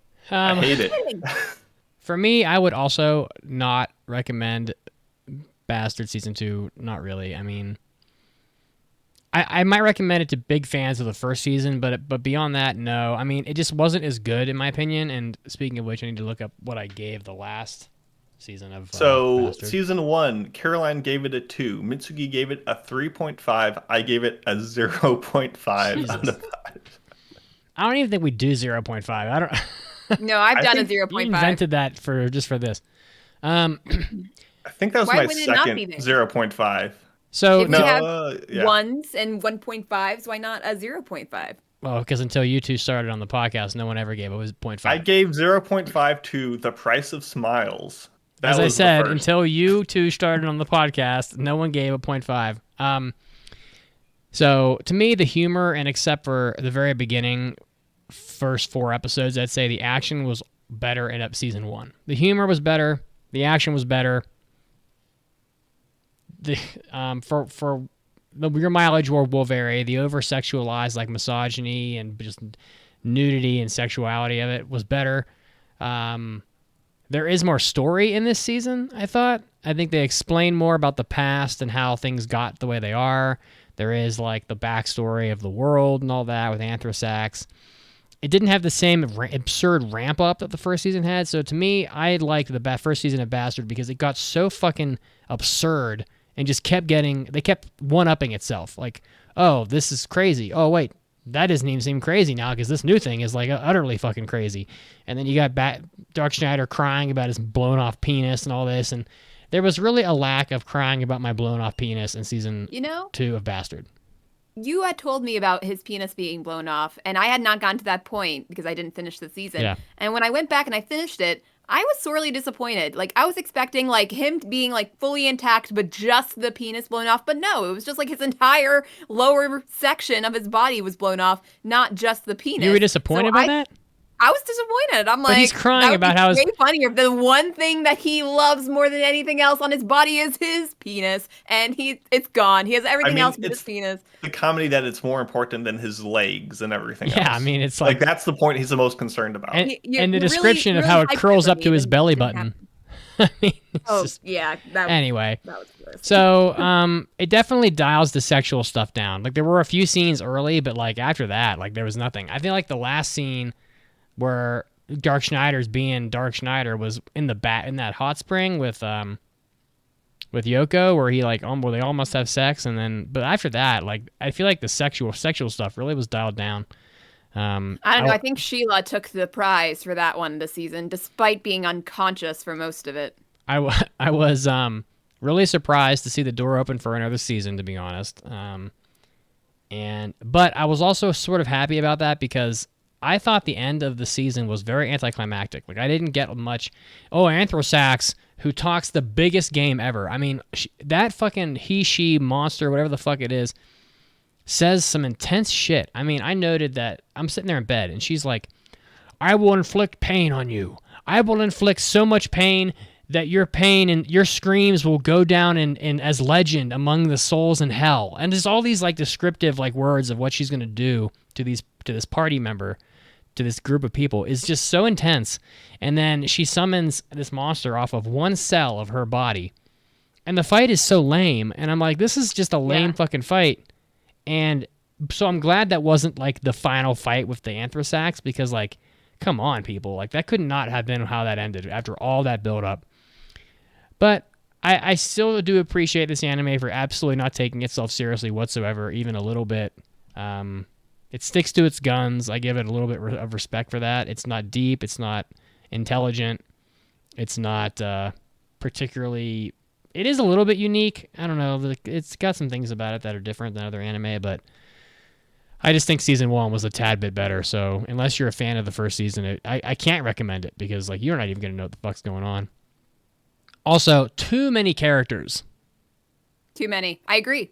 Way too many. I mean, there's like 20 of them. Like I don't think the get problem fucking comes crazy. with those like which was it? Shogun sorcerers? Sorcerer shoguns? Like there's so many of them, and then they're also like getting me confused because there were like the 3 sorcerer shoguns and then like the 12 sorcerer shoguns. I'm like, are we talking about the same sorcerer shoguns? No, there's are we 12 talking about from sorcerer like, Dark Schneider's shoguns. time There's or 3 this sorcerer time? generals. See? See, it's just too much. It doesn't It's matter. too much. All right. So that's not a very glowing review. And with that, should we head into spoilers? Yeah, did All I say right. I don't recommend this show? Yeah, I don't recommend I think you it. did. I think you said you hated it. Actually. I'm Okay, good. glad that we got that squared away though. Wanted to make it clear. All right, here we go. Spoilers are coming. Oh my god. Okay, let's talk about Sheila's outfit. Because Sheila's that has outfit. been, holy shit, this was the one thing that bothered me the most about this show is the fact that Sheila, unconscious for some, actually no, they did explain why she was unconscious for all of it, but where did this outfit come from and why the hell is she wearing it? It is a metal thong and a metal boob container. I can't even call it a bra because it's not even She's so doing hot. anything. It's like it surrounded the mound, if you will, and then curled up. So I don't know, somehow it covers the nipple, but it doesn't really make sense how it would do that. And she's laying in this bed, and like she has a blanket covering her hands, but just for some reason it's not covering her midsection at all.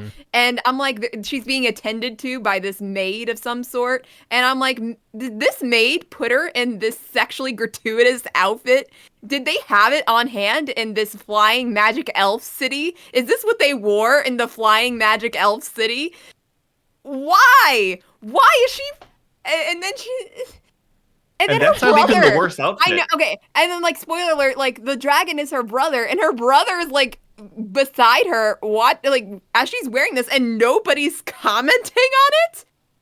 Like this is Slave Leia dialed up to 100. Excuse me. Slave Leia outfit. That's Princess Sheila of Metallicana to you, Miss Caroline. Okay. Metallicana doesn't exist anymore. She's no longer a princess. I hate to. I think it existed. It exists. It exists, but no longer does because it's like defunct. Oh wow. That's not even the worst outfit. You want to know what the worst Are outfit you kidding? was? What's the Yeah, worst you want- outfit? The worst outfit was halfway through when everyone is still wearing their typical huge armors and shoulder pads and whatnot. Joshua Balera is walking around Joshua with khakis and a cashmere like sweater over a collared shirt. Yes, he looked like He's making his moves on Kai Harn. He's like, I'm gonna go business casual to make my move. Look And at it was you the remembering most all the names, Mason. Get it, out of son. nowhere thing. It was so like Well, you also obviously. have people wearing graphic tees in this. So in the ending, they went like with this whole retro graphic thing of tee coming having from? all the characters in like modern day 90s, 80s clothing. Because so I don't know. It was just I get it. It was whatever. Anyway. Yeah, I mean, Rainbow Warrior in the chat is asking for a picture. You can very easily Google this. Just write Bastard Season 2 Sheila, and that will be what comes up. just watch it. It's not the only thing that's going to come up. You don't have Yeah. to watch the show to see what this outfit's like. Yeah, I Um, mean, yeah, I mean, I'm glad I was able to get that out of the way, though. to me, this season was the thing that this season offered was the backstory. It gave the backstory of Call Sue. It gave the backstory of the world. It gave the backstory really of Dark Schneider. It gave the backstory of Dark Schneider, Call Sue, and Kai Harn, I believe it was. If I can't remember all the names, honestly, there's too many. But so there's a lot of these backstories in place. It gives the lore of the world, you know. You know, the world was basically our modern day world, and then Anthrasax came and destroyed the world, and then the Dragon Warrior came and defended and fought off the Anthrasax, and they sealed Anthrasax. It gives a lot of that was missing in the first season. I mean, honestly, I didn't think they really adequately explained anything that happened that was happening in the first season as far as like what happened previously, and it really needed more of that because Dark Schneider is so old. I mean, he's so fucking old that like there's a lot of shit that happened beforehand, and a lot of it relates to him. So the four generals, they all fought with him before. Kai Harn and I think it was Kai Harn, like I said, and Call Sue. No, that's No. Who the fuck is it? Arshis. Arshis Arshis Nay, Nay. thank you. Darsh. Yeah. God. You know, they're all connected to him. Everybody's connected to Dark I Schneider. love grooming. Yeah, Love sorry. Yay! I love being reminded of the father-daughter lover. Thank you so thing. much. I Well, totally actually, forgot about it. I'm so 100 years of glad pounding I your got daughter. I love it. reminded. Actually, what I thought, I kind of think Dark Schneider wants to pound Call Sue more than what Arsh is. I mean, I don't there think was he I discriminates. think he cares about Yoko. he cares about everybody. He wants to have sex with everybody, but That's definitely at the end there where they were fighting the one cell of Anthrasax, there's some pretty overt sexual tension between Call Sue and Dark Schneider, I thought. I mean, if not a brotherly love, a little more. And there's some definite, like, I mean, it's kind of hard to not make it look romantic was when hard. you have two bare-chested men embracing each other. Yeah. Well, they were naked. They were completely Yeah, naked. completely the naked, show that's what I still meant to say. is too cowardly to hang dong, which I No will one always hangs dock points dong. for. Come on, Someone man. needs Come to on, do Mason. it. If there was Wait, any show, doesn't Dragon Ball hang dong? Little baby dick. you're His little only baby allowed to penis. show penises if it's babies, which is Go get your I manga hate to that the I have to Dragon say Ball, that. Mason. Let's flip to a page, see if it's got Goku's penis on it. Page 9. What was it? Is that what we determined Something it was? like that. I can't remember. He didn't waste any time. He's like, it's been a whole 6 pages. We have not shown penis. Yeah, we gotta We must show slap that this. on there. Put that on the Macy's Day Parade. Yeah, exactly. It's dragging on the ground. It's destroying traffic. Cars are flipped over. Goku's Jeez, giant okay. schlong. Moving on. Dude, I have a question. When Goku transforms into a blue-haired Goku, do the carpets still match the drapes?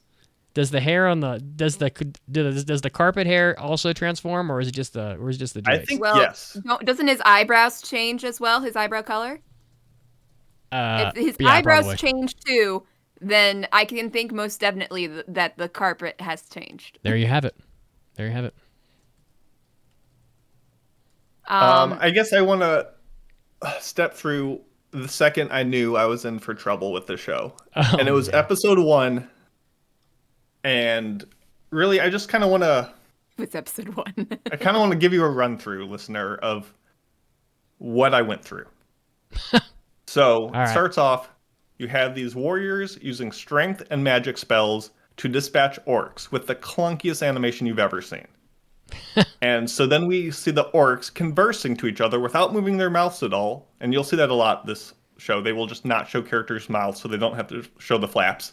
They will be talking about all these warriors using strength and magic. The ones we're seeing them use, they'll talk about how they're using strength and magic to defeat the orcs.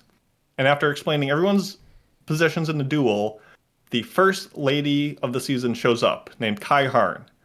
And of course, her butt is completely exposed. Yeah, it is. Her clothing, her pose, her position changes from shot to shot. Like the way the cloth hangs over one another is very inconsistent. She finally attacks the first enemy, and it's nothing but an intense zoom in on her breast. And then it zooms in on her butt. Then it zooms in on her breast. Then a scene of her crying out in pleasure as she imagines Dark Schneider going down on her. And then all the characters blush as they picture Dark Schneider going down on her without nipples. And then they zoom in on her butt in anger. Then it's an upskirt shot. Yeah. Okay. Then they actually fight. They do like 2 spells. Every spell and motion is narrated in excessive detail, breaking up any flow of choreography. But before the fight happens, a second lady appears to once again break up the fight. And this lady's name is Yoko. And you might be wondering, Mason, how do you know her name is Yoko? And this is how I know. And this is verbatim what the characters say. In order. Are you ready? Yoko. It's Yoko. Yoko. Yoko. Yoko. Yoko. Then someone says, did they say Yoko? A couple more lines. Yoko. In fact, Tia Noto Yoko. And then everyone immediately falls for her beauty and run away. Me too. And someone else says, Tia Noto Yoko. And then someone says, you really are something, Yoko. And then gets a boner running behind her. You see, Then we get a couple more people saying, Yoko, Yoko's power is amazing. Then we get shots of her undressing, zoom in on her butt, shower scene, Yoko, yay, it's Yoko, explains Lucian in joy that Yoko has returned. And that's how it is every episode. A deluge of blood and boob that are tasteless and laughable. It's like the most lowbrow and perverse, and it's just, this show is eating 15 servings of cold, flavorless, undercooked oatmeal. There's nothing to it. There's no creativity. It's so boring. But what about Yoko? Who would have so thought? hot, the name thing. Oh my God, she's so actually hot. No, hot take. The hot Dragon take. Warrior. The Dragon Warrior. I think the shorter haircut works better for her. Now she looks like Kai Harn just with red hair. I like her shorter cut better. But like the whole name thing, I said the same exact thing as I'm watching. I'm like, Yoko, Yoko, Yoko, and I'm thinking to myself. And then after a second, I'm like, I can't quite like give it a point down for that because it's doing it on purpose. Like the whole name thing. It's like so they dumb, know but it's every stupid, character, and that's why they're doing it. Episodes 13, we are getting these characters are saying, I'm the, sorcerer shogun of this person. It's like, yeah, we've seen you for 8 episodes. We don't need the reintroduction. Everything gets explained. And I think the most emblematic thing of the creativity in the show is in the types of creatures. So listen carefully. They have dwarfs, giants, orcs, vampires, chimeras, hobbits, dragons, werewolves, trolls, hobgoblins, goblins, and kobolds. And if you listen, all of those are just generic, except Hobbit. Why did they add that extra BI in there?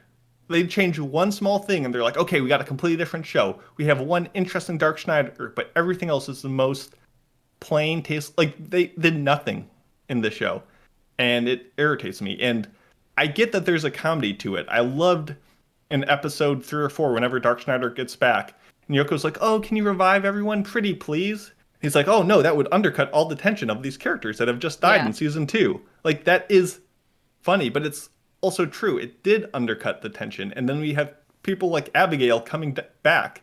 And during these big climactic moments of like, we got to run and save Dark Schneider. He's like, time to make my reveal and explain everything for 5 minutes to completely interrupt the flow and just explain everything. Why does he have a magic hammer that can transport Dark Schneider? I get it. I don't care. It's stupid. It works. That's not my problem. The fact is that they have to let you know, oh, the creature is expanding. It's getting bigger. Yes, it's getting much bigger than it was previously. Yep, it is. Or my favorite, allegory for I'm going to use my enchanted sword, the Soul Eater, to bite his soul, just like my sword's name says. It's like, oh my goodness. It has to know, but that doesn't mean I hate it any less. No, yeah, and I understand that too. Because like with for a show that glorifies like the gore, the blood, the fighting, the sex, you wouldn't think there'd be so much freaking talking. There's so much freaking talking. But can I just ask you a question? Yes. it doesn't take itself seriously. It's just a fantasy anime. It's colored like a fantasy anime. It looks and feels like a fantasy anime. Yeah. Can't we just have fun? Like, Yes, I if want it was to. fun, but it's not fun when they stop the fighting had fun. to talk for your head. Explain to me why we're having Aw. fun. That's what I need from the show. I had minutes. fun because I enjoy watching the adventure of the characters that are in it. It's That's not fair. amazing, but it's not. But I'm not going to give it a 0. You know what I mean? Well, that's I won't either. It's just a baseline, like, silly, for silly example, little fantasy anime with where everything's over the But- top and exaggerated and silly and a stupid. character will But call out is their it attack. effective? Is it effective in what they're doing? They call it their Sometimes attacks is. in Dragon the show, Ball. No, but Here's the sometimes in thing. the show I was like, oh, that's actually kind of funny. But then a lot of the time the joke doesn't hit. So if it's not effective, then I can't give it points. The character will call out their attack, and that's okay with me. So, for example, early on, our boy Joshua, which I'm never not going to laugh at that name a little bit, Joshua jumps up Bolero. in the air. You have to he's say like, his full name, Mason. Say his name, Mason. Joshua Valeria. Yeah. Who the fuck is Joshua? jumps up in the air. Is that a rock band member or something? Because it's gotta be. I don't know the reference to that one, I'll be honest. Oh, I hate all the stupid rock references in this show. It's so dumb. Anyway, Joshua our boy Bolero. Joshua jumps up in the air and he cries out his attack, Butterfly Dance. And if that was it, and he did the attack, perfect. Leave it at that, I'm okay. But no, he jumps up in the air, calls out Butterfly Dance, and then the enemy looks on, and he says, it looks just like dancing butterflies. And the animation looks nothing like dancing butterflies. It doesn't even look like a butterfly. Like, the animation was so dog turd that they needed characters to tell you what you were supposed to be thinking was cool. There was mistimed sound effects. There was, like, vases that appear out of nowhere just to, we need Yoko to hit Dark Schneider on the head with something. Let's hit her with a vase. Oh, Kulsu needs water for his ice. Let's put a vase here. I can forgive some of this. It's minor. You just go with the flow. I get it. Maybe that's a me problem. But there was too much talking and it interrupted any sort of I do agree with that. anything. I do agree that, and it's the same way in everything. Like, I recall the last time I was having this thought was I was watching Inuyasha, and they're very much like that in Inuyasha. They're literally, Inuyasha's fighting Sashomaru, and he's like having a fucking conversation with himself about like what attack he's going to use, and I'm just like, why don't you just do the attack and skip all that? But it's just a cliche of anime. I mean, they do it in all the shonen animes. They do it in Inuyasha. They do it in this. They do it, all over the place. It's always, fucking Thundercat, lightning blast, whatever, blah, blah, and then they do it. I don't know. Sword of Omens. Just stick it up your ass. I don't fucking know, but I actually want to talk about Yoko because at first her. I was like kind of excited because like here comes Yoko. She's been training. She has magic. She used a shield. I'm like, okay, she's going to be doing stuff this season. And then she doesn't do anything for most of it. And that's really annoying. Like, I mean, it was annoying in the first season when she couldn't do anything, but now she has the ability to. We have seen it, but she doesn't for some reason. I agree. Like, there was like the first battle. She this was after we see her use the shield. So I'm like thinking like, okay, battle's starting. She's going to be doing some defensive moves and like actually protecting the people that are getting slaughtered. And the only thing she does during that battle is spill lard on the ground for like to help keep It's one for of the guys out of strings to stay Yeah, like the wet string and guy. damp. So he can't use them even though it's raining outside, but that's Yeah, so I don't really know the logic behind that, but that's the only thing she does, and then the rest of the time she just stands there as people are literally getting cut in half. And then she says, this killed me, I can't change the tide of this battle myself. And she just spilled lard on the ground. That's all you've done, Yoko. Come on. but she's so hot. she's about to sacrifice herself. She may do something Does she really still. need to go from 0 to 100? Can she do like, I don't know, 50? Can She- you like do that shield thing that she didn't have to do in the first episode? Can she do that again, perhaps, when it matters? I'm fairly confident that at the end of this, Yoko and Dark Schneider will team up to be the ultimate that defeats the evil. That would be awesome. Could I they really- do it some other time though? I really know. I know we're not going to review another season of this, and Mason, you're probably like, thank God. Well, actually, but I'm pretty sure that will happen. So I do want to remark, I do agree a lot of what Mid said earlier, where this just was lacking some of the flavoring and spice and just well execution of the elements of season 1, because You did. I kind of do like the whole Dark Schneider is gone for the first 3 episodes. Like, he's still like trapped within the body of Lucian, and we all know he's coming back. We all know we're waiting for the big battle, the fight where everything is at its low point, the heroes can't defeat them, and then Dark Schneider will emerge victorious and like turn the tide and be the hero. And I was like, okay, we all know it's coming, but I'm excited to see our boy back in action and, you know, tear shit up and be the all-powerful wizard that we know he can be. And the reveal was just kind of lukewarm. Like, he came back and I'm like, oh, that's it? And the whole season, he just didn't have the same, like, personality that he had in season 1. He definitely was not the same lovable character despite all his flaws. So as much as I hate the guy, I liked him more in season 1. Well, yeah, I mean, season 1 just had a lot more. It had a lot more different. It had a lot of different elements in it that would have brought other different people to the show. I mean, to me, season 1 was funny. I enjoyed it. I thought it was humorous. It had better action scenes. It had more varied action scenes. This season was a lot of the, let's see, the sorcerer shoguns versus the samurais or whatever the fuck, and they fight a lot, and then Anthrasax shows up. But in the first season, you had Dark Schneider versus Gara. You had Dark Schneider versus the fucking fire god or whatever. You had Dark Schneider versus everybody. And there's a lot more like varied and interesting fight scenes in the first one, honestly. And for sure. And it makes it a lot better when it's a one-on-one fight, because otherwise you just have like this big monster and then it's 5 sorcerer shoguns all screaming their attacks, and that takes a lot of time to get through. I mean, you're going to spend like a whole 30 seconds on that in order to just to move it along. It's a lot better. There's a better flow when there's less people involved, and as much Plus, as people, when all these people got together in that final section of the episode or of the season where they're doing this battle, like now that they have the common enemy, for some reason the sorcerer shoguns are shitting their pants, and they have not even tried to defeat this thing. Meanwhile, there's 20 of them. If they like all called out their attacks at the same time as they did eventually when they attacked it, they would have been done. And that really annoyed me. Sorry, continue. Yeah, and I mean, and I know you guys don't care for that. You guys may not care for this, and I know it doesn't move the needle for you, but all the sexual content in the first season does bring people to the the milkshake brings people to the yard, whatever. So that is in there, and it didn't have as much of these different things that made the first season so appealing to me, at least.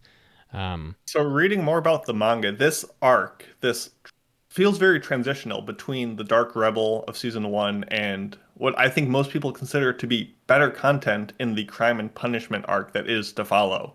So it just kind of exists between two things of being like, oh, we need Call Sue, so let's give him a couple episodes to be a pseudo antagonist and then fall for our boy again. Like, it just seemed too dragged out for what should have been 5-episode like mini thing before a proper season 2. This felt so dragged out, and part of that is the over explanations. And if you need any example that over explaining sucks, just listen to me right now, and that should be all you need to know to make the case.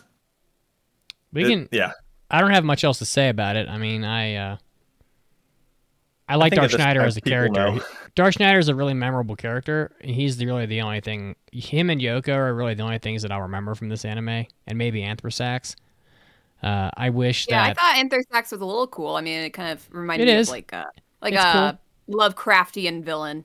Yeah, and the fact that it came from like almost a pseudo atomic bomb. It came from science and technology of today. This was man-made. Yeah. This was an intended creature, and you're like, oh, the power of mankind, unharnessed, blah, blah, blah. Like, that was neat. That backstory was the most interested I was all season. And I think we're going to get more of that in the next arc that I'm not going to watch.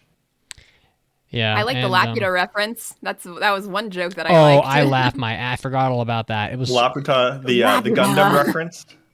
Yep, and the Gar's Gundam. like, yeah. I'm going to be stronger than a Gundam. And you're like, okay. Like, see, I love self-aware. that. I get that. I'm fine with that. I love that stuff because it's just so the anime just doesn't take itself seriously. I mean, I don't know. I don't know if I'll watch more of this or not when it comes out. I don't know if we're going to get more. They may not make more. I don't know if it's doing well or not on Netflix, but we'll see. But for I me, just have a few more things go ahead. before we wrap up. I lagged. Sorry. There. Finally. Okay. I don't. Why were the Shogun generals, sorcerer things? Why were they so shocked at the resurrection of Anthrax when that's literally what they've been working on the entire time? I mean, I think it's like, if a giant god the size of a building came out of the sky and started like eviscerating the world, I mean, I think I'd be surprised too. I mean, but you that's hear what they knew they were getting that. That's I think what it was more of like was. that Diamond guy comes to the castle to kill the guy. And they're like, no, our guy's so good and pure. And he's like, you got a fucking degenerate god in your basement that you've all been working to resurrect. They're like, no, he's a good boy. He always like washes his face after every meal, and he's nice to old people. And not our culture, la la la la la. I also hated how they try to make us sympathize with them by the end, and meanwhile I'm like, these guys are war criminals. Why am I gonna? They've done so much shit. Why would I like them? And so that was dumb. I mean, so somebody was about to make a bet on the Discord about whether or not how many deep comments that we would make about this anime or whatever. So I'm gonna make a deep comment, sort of. To me, this anime with all the sorcerer shoguns and they're all fighting and then they band together, it's really about humanity putting its differences aside and coming together to overcome. Oh yeah, that's fine. To I don't mind overcome that too much. the It's darkness just, that still make me humanity empathize. itself has created. It's really a light versus darkness that both come from within the humanity. So I mean, in a certain way, you might view it as like an internal struggle for what mankind has done to itself, and trying to band together to overcome that. So I don't know how deep that was. Maybe that qualifies, but yeah, I mean, like, that's fine. It's just, I feel like they're gonna sweep on. I think they're gonna make them like the good guys in the next season, but they still did this shit. So yeah. And then just another like plot hole thing, like, because they transported so in season 1, Dark Schneider like transported people away, and therefore Sheila's now in Laputa. And they're like, where is she? How do we get there? Meanwhile, Dark Schneider transported her there, so he knows where she is. And they're wondering, how do we get there? He transported her with a I think he sent them all out in random spaces. But I think my favorite part of this is when they find out the sorcerer shoguns are on airships to Laputa to get the final seal, and they're like, where is it? How are we going to get there? How are we going to get there before them? Like, all these problems. And the guy's like, oh no, we got a teleporter in the basement. Problem solved. Like, they spent a whole episode doing it. And Dark Schneider's like, I'm not going to do the teleporter. And they're like, you're going to do the teleporter. He's like, okay, I'm going to do the teleporter. It was just a whole episode on that. None of, like, there was no thought. They just needed an answer. There's the answer. We're moving on. And I guess I didn't care enough to argue it, but you have to just go with the flow. Why do their clothes come back? It happens. A lot of my negative comments just goes back. You just have to let it go, and that's just how the show is. You just have to not care or think about it, and it's a fun time. And then here's one more big thing that I wanted to mention, which made me laugh my ass off when I was watching it, but not for like intentionally. Okay, so during that battle, that one guy got all his limbs chopped off by that one sorcerer general person, and they're like, "We know where the secret village is!" Ha ha ha ha! And he's like, "No!" And somehow he's still alive when he has no limbs. And somehow he also inchworms himself to the secret village. And like, you have no idea where the secret village is, but it has to be miles away. Maybe it's even wheelchair hundreds of miles accessible, away. though. And he can still inchworm himself with no limbs, and he's bleeding out, and somehow he's still alive when he gets there, and he's like, they know where it is, huh? And I'm like, of course they know where it is. You just inchwormed yourself to the location. They can easily follow you. You left them a blood trail, for God's sakes. So of course they know where it is. It was the crabs. The crabs got him. And then they confirmed my suspicions that they did indeed follow him, and that's how they now know. And I'm like, I mean, at so least funny. it makes sense. So funny. I mean, I was going to dip it a few points, but I'm like, I'm still going to dip it a few points because boy howdy was that guy absolutely Boy howdy. Stupid.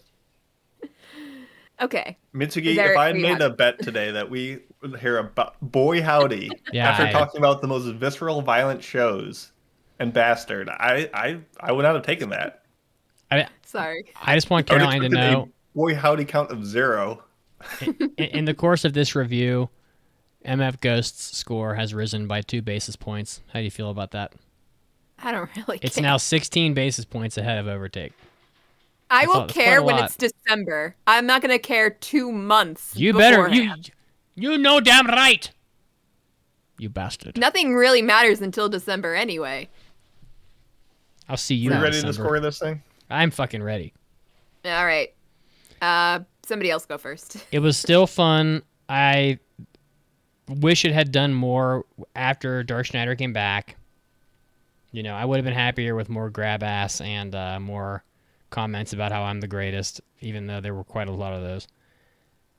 And I needed a little more varied action. So it's not as good as the first season. I don't think it's horrible. It's not like to me, it wasn't like a nuclear bomb going off. Because putting aside all the artistic and stuff like that, I still enjoyed watching it, but it wasn't, it wasn't as good as season 1. So I'm going to give it 2.5. I don't know, Sorcerer Shoguns out of 5. Somewhere there's like a disemboweled or legless Sorcerer Shogun, so he can be the half. I did not really feel strongly one way or another about this season compared to the last season. It was a major plus that it was shorter and condensed, and there were some things that were definitely better than the last season, but there were some things that were like kind of not as. I think the first season was more extreme. This season was a little more lukewarm, and it actually might not be as entertaining in some parts compared to the first. But it being shorter, I think that all, evens out. So I think I'm going to give it the same score I gave season 1. I'm going to give this 2 Slave Leia metal thongs out of 5. 2? That's better than I thought. All right, let's go. That's the score I gave last time. Yeah, so this show, it felt like it was written like a Christmas Carol. It had 12 Sorcerer Shoguns, 10 Wise Men of Europa, 7 Days of Destruction, 5 Knights, 4 Divine Kings, 3 Sorcerer Generals, 2 Seasons of Schlock, 1 Cell of the God of Destruction, and I'm going to give it half of a brain cell out of 5. Same as season 1, baby. It was shorter, savage, but worse. I don't even see people. I don't even see the betting degenerates even making bets on this one. No, they didn't make a bet for this one. Damn, bunch of losers. Also, Lucian is still a baby. He still talks like a baby. He's freaking 17. Grow up, Lucian. He's not even in the fucking show. I don't know why Yoko keeps talking about Lucian. Yeah, because he's that memorable. He's that of a memorable 17-year-old baby. Well, the only person who talks about him is Yoko, who every time Dark Schneider appears is like, Lucian? No. I'm sorry. No. But we should know more about him next season, which I can't do it. I can't do it with the show. Something about it. I'm still a little curious about where the story is going to go. All right, I'm still a little curious. I'm not going to say I'm going to watch it or not. She's intrigued. But Mason. I'm a little. Got the hooks in there. Yeah. So now I want to know what's going to be better, Goblin Slayer Season 2 or Bastard Season 2? I don't know. I've not even seen the first season of Goblin Slayer. So I assume Goblin Slayer. It has to be. I just wanted to force Mason to choose one of these two anime. It can't not be. I think I'd rather watch any other show. Wow. Than Bastard All that right. we've reviewed. Bet. What are we bet? What are we reviewing next week? Let's find something for him. We're Based. reviewing nothing next week. Oh, we're doing our impressions next week. Yeah. All right. So I haven't watched. I have watched an episode of MF Ghost, so I can put that on here. So, yeah. I've watched one episode of Spy X Family season 2, even though that is not up for impressions. How's my boy Yuasa's OP? It's pretty good. I mean, it's definitely different from the So first two funny. OPs. Me personally, I like the first two OPs better, but it's certainly more artistic. And All the OPs and EDs of that show have been fire. Yeah, I they're just pretty love great. all the scenes where they're pouring the coffee in like the different coffee cup, directions. it's a very in this opening. I agree. I love All it right, when guys. they do the funny walk. It makes me laugh. Ha ha ha. Every time. Their Funny shoes walk are is so weird, large. All right. We are out of time as Mitsuki must go to the airport at a certain point tonight. So, as always, that was fun. A very full episode. Thank you, everybody, for watching and for listening wherever you're listening from. We appreciate you. And so next week we will be doing impressions on the fall season. I'm not sure what the anime will be yet, but we will be doing it, and we will be doing the second half of our Halloween episode. So again, don't forget to check out that survey, which I need to put up. I'll probably put it up tonight at some point once I get to my hotel in Arizona. So, and Man, that's a grind set. That's what we do for you Yeah, guys, listeners. I was surprised So please fulfill that it. you planned It makes like us this. feel so good. Mitz is gonna fucking record a podcast, record a hentai episode, get on an airplane, fly to fucking Arizona, get to the hotel, pull his laptop out, and keep working for you. Can you believe it? Mitsuki, God that gives me damn. some anxiety. That is. That's my You life having every to go to the day. airport right after this gives me is like, oh. Oh, I'm gosh. But I'm on the move. I'm moving and shaking people. Come on. What time Shaking is it there? bacon. Right now What it's time is 5 it? o'clock. Okay, so you have 3 hours until your flight. Yep. Nope. Gonna Okay. record, gonna eat, gonna get some voluptuous, thick, girthy gains, and then we're on the move. Yeah. And we'll see you I next got week. Chinese food waiting for me, so bye. Bye, guys. Take care. See you Bye. next week. Bye-bye.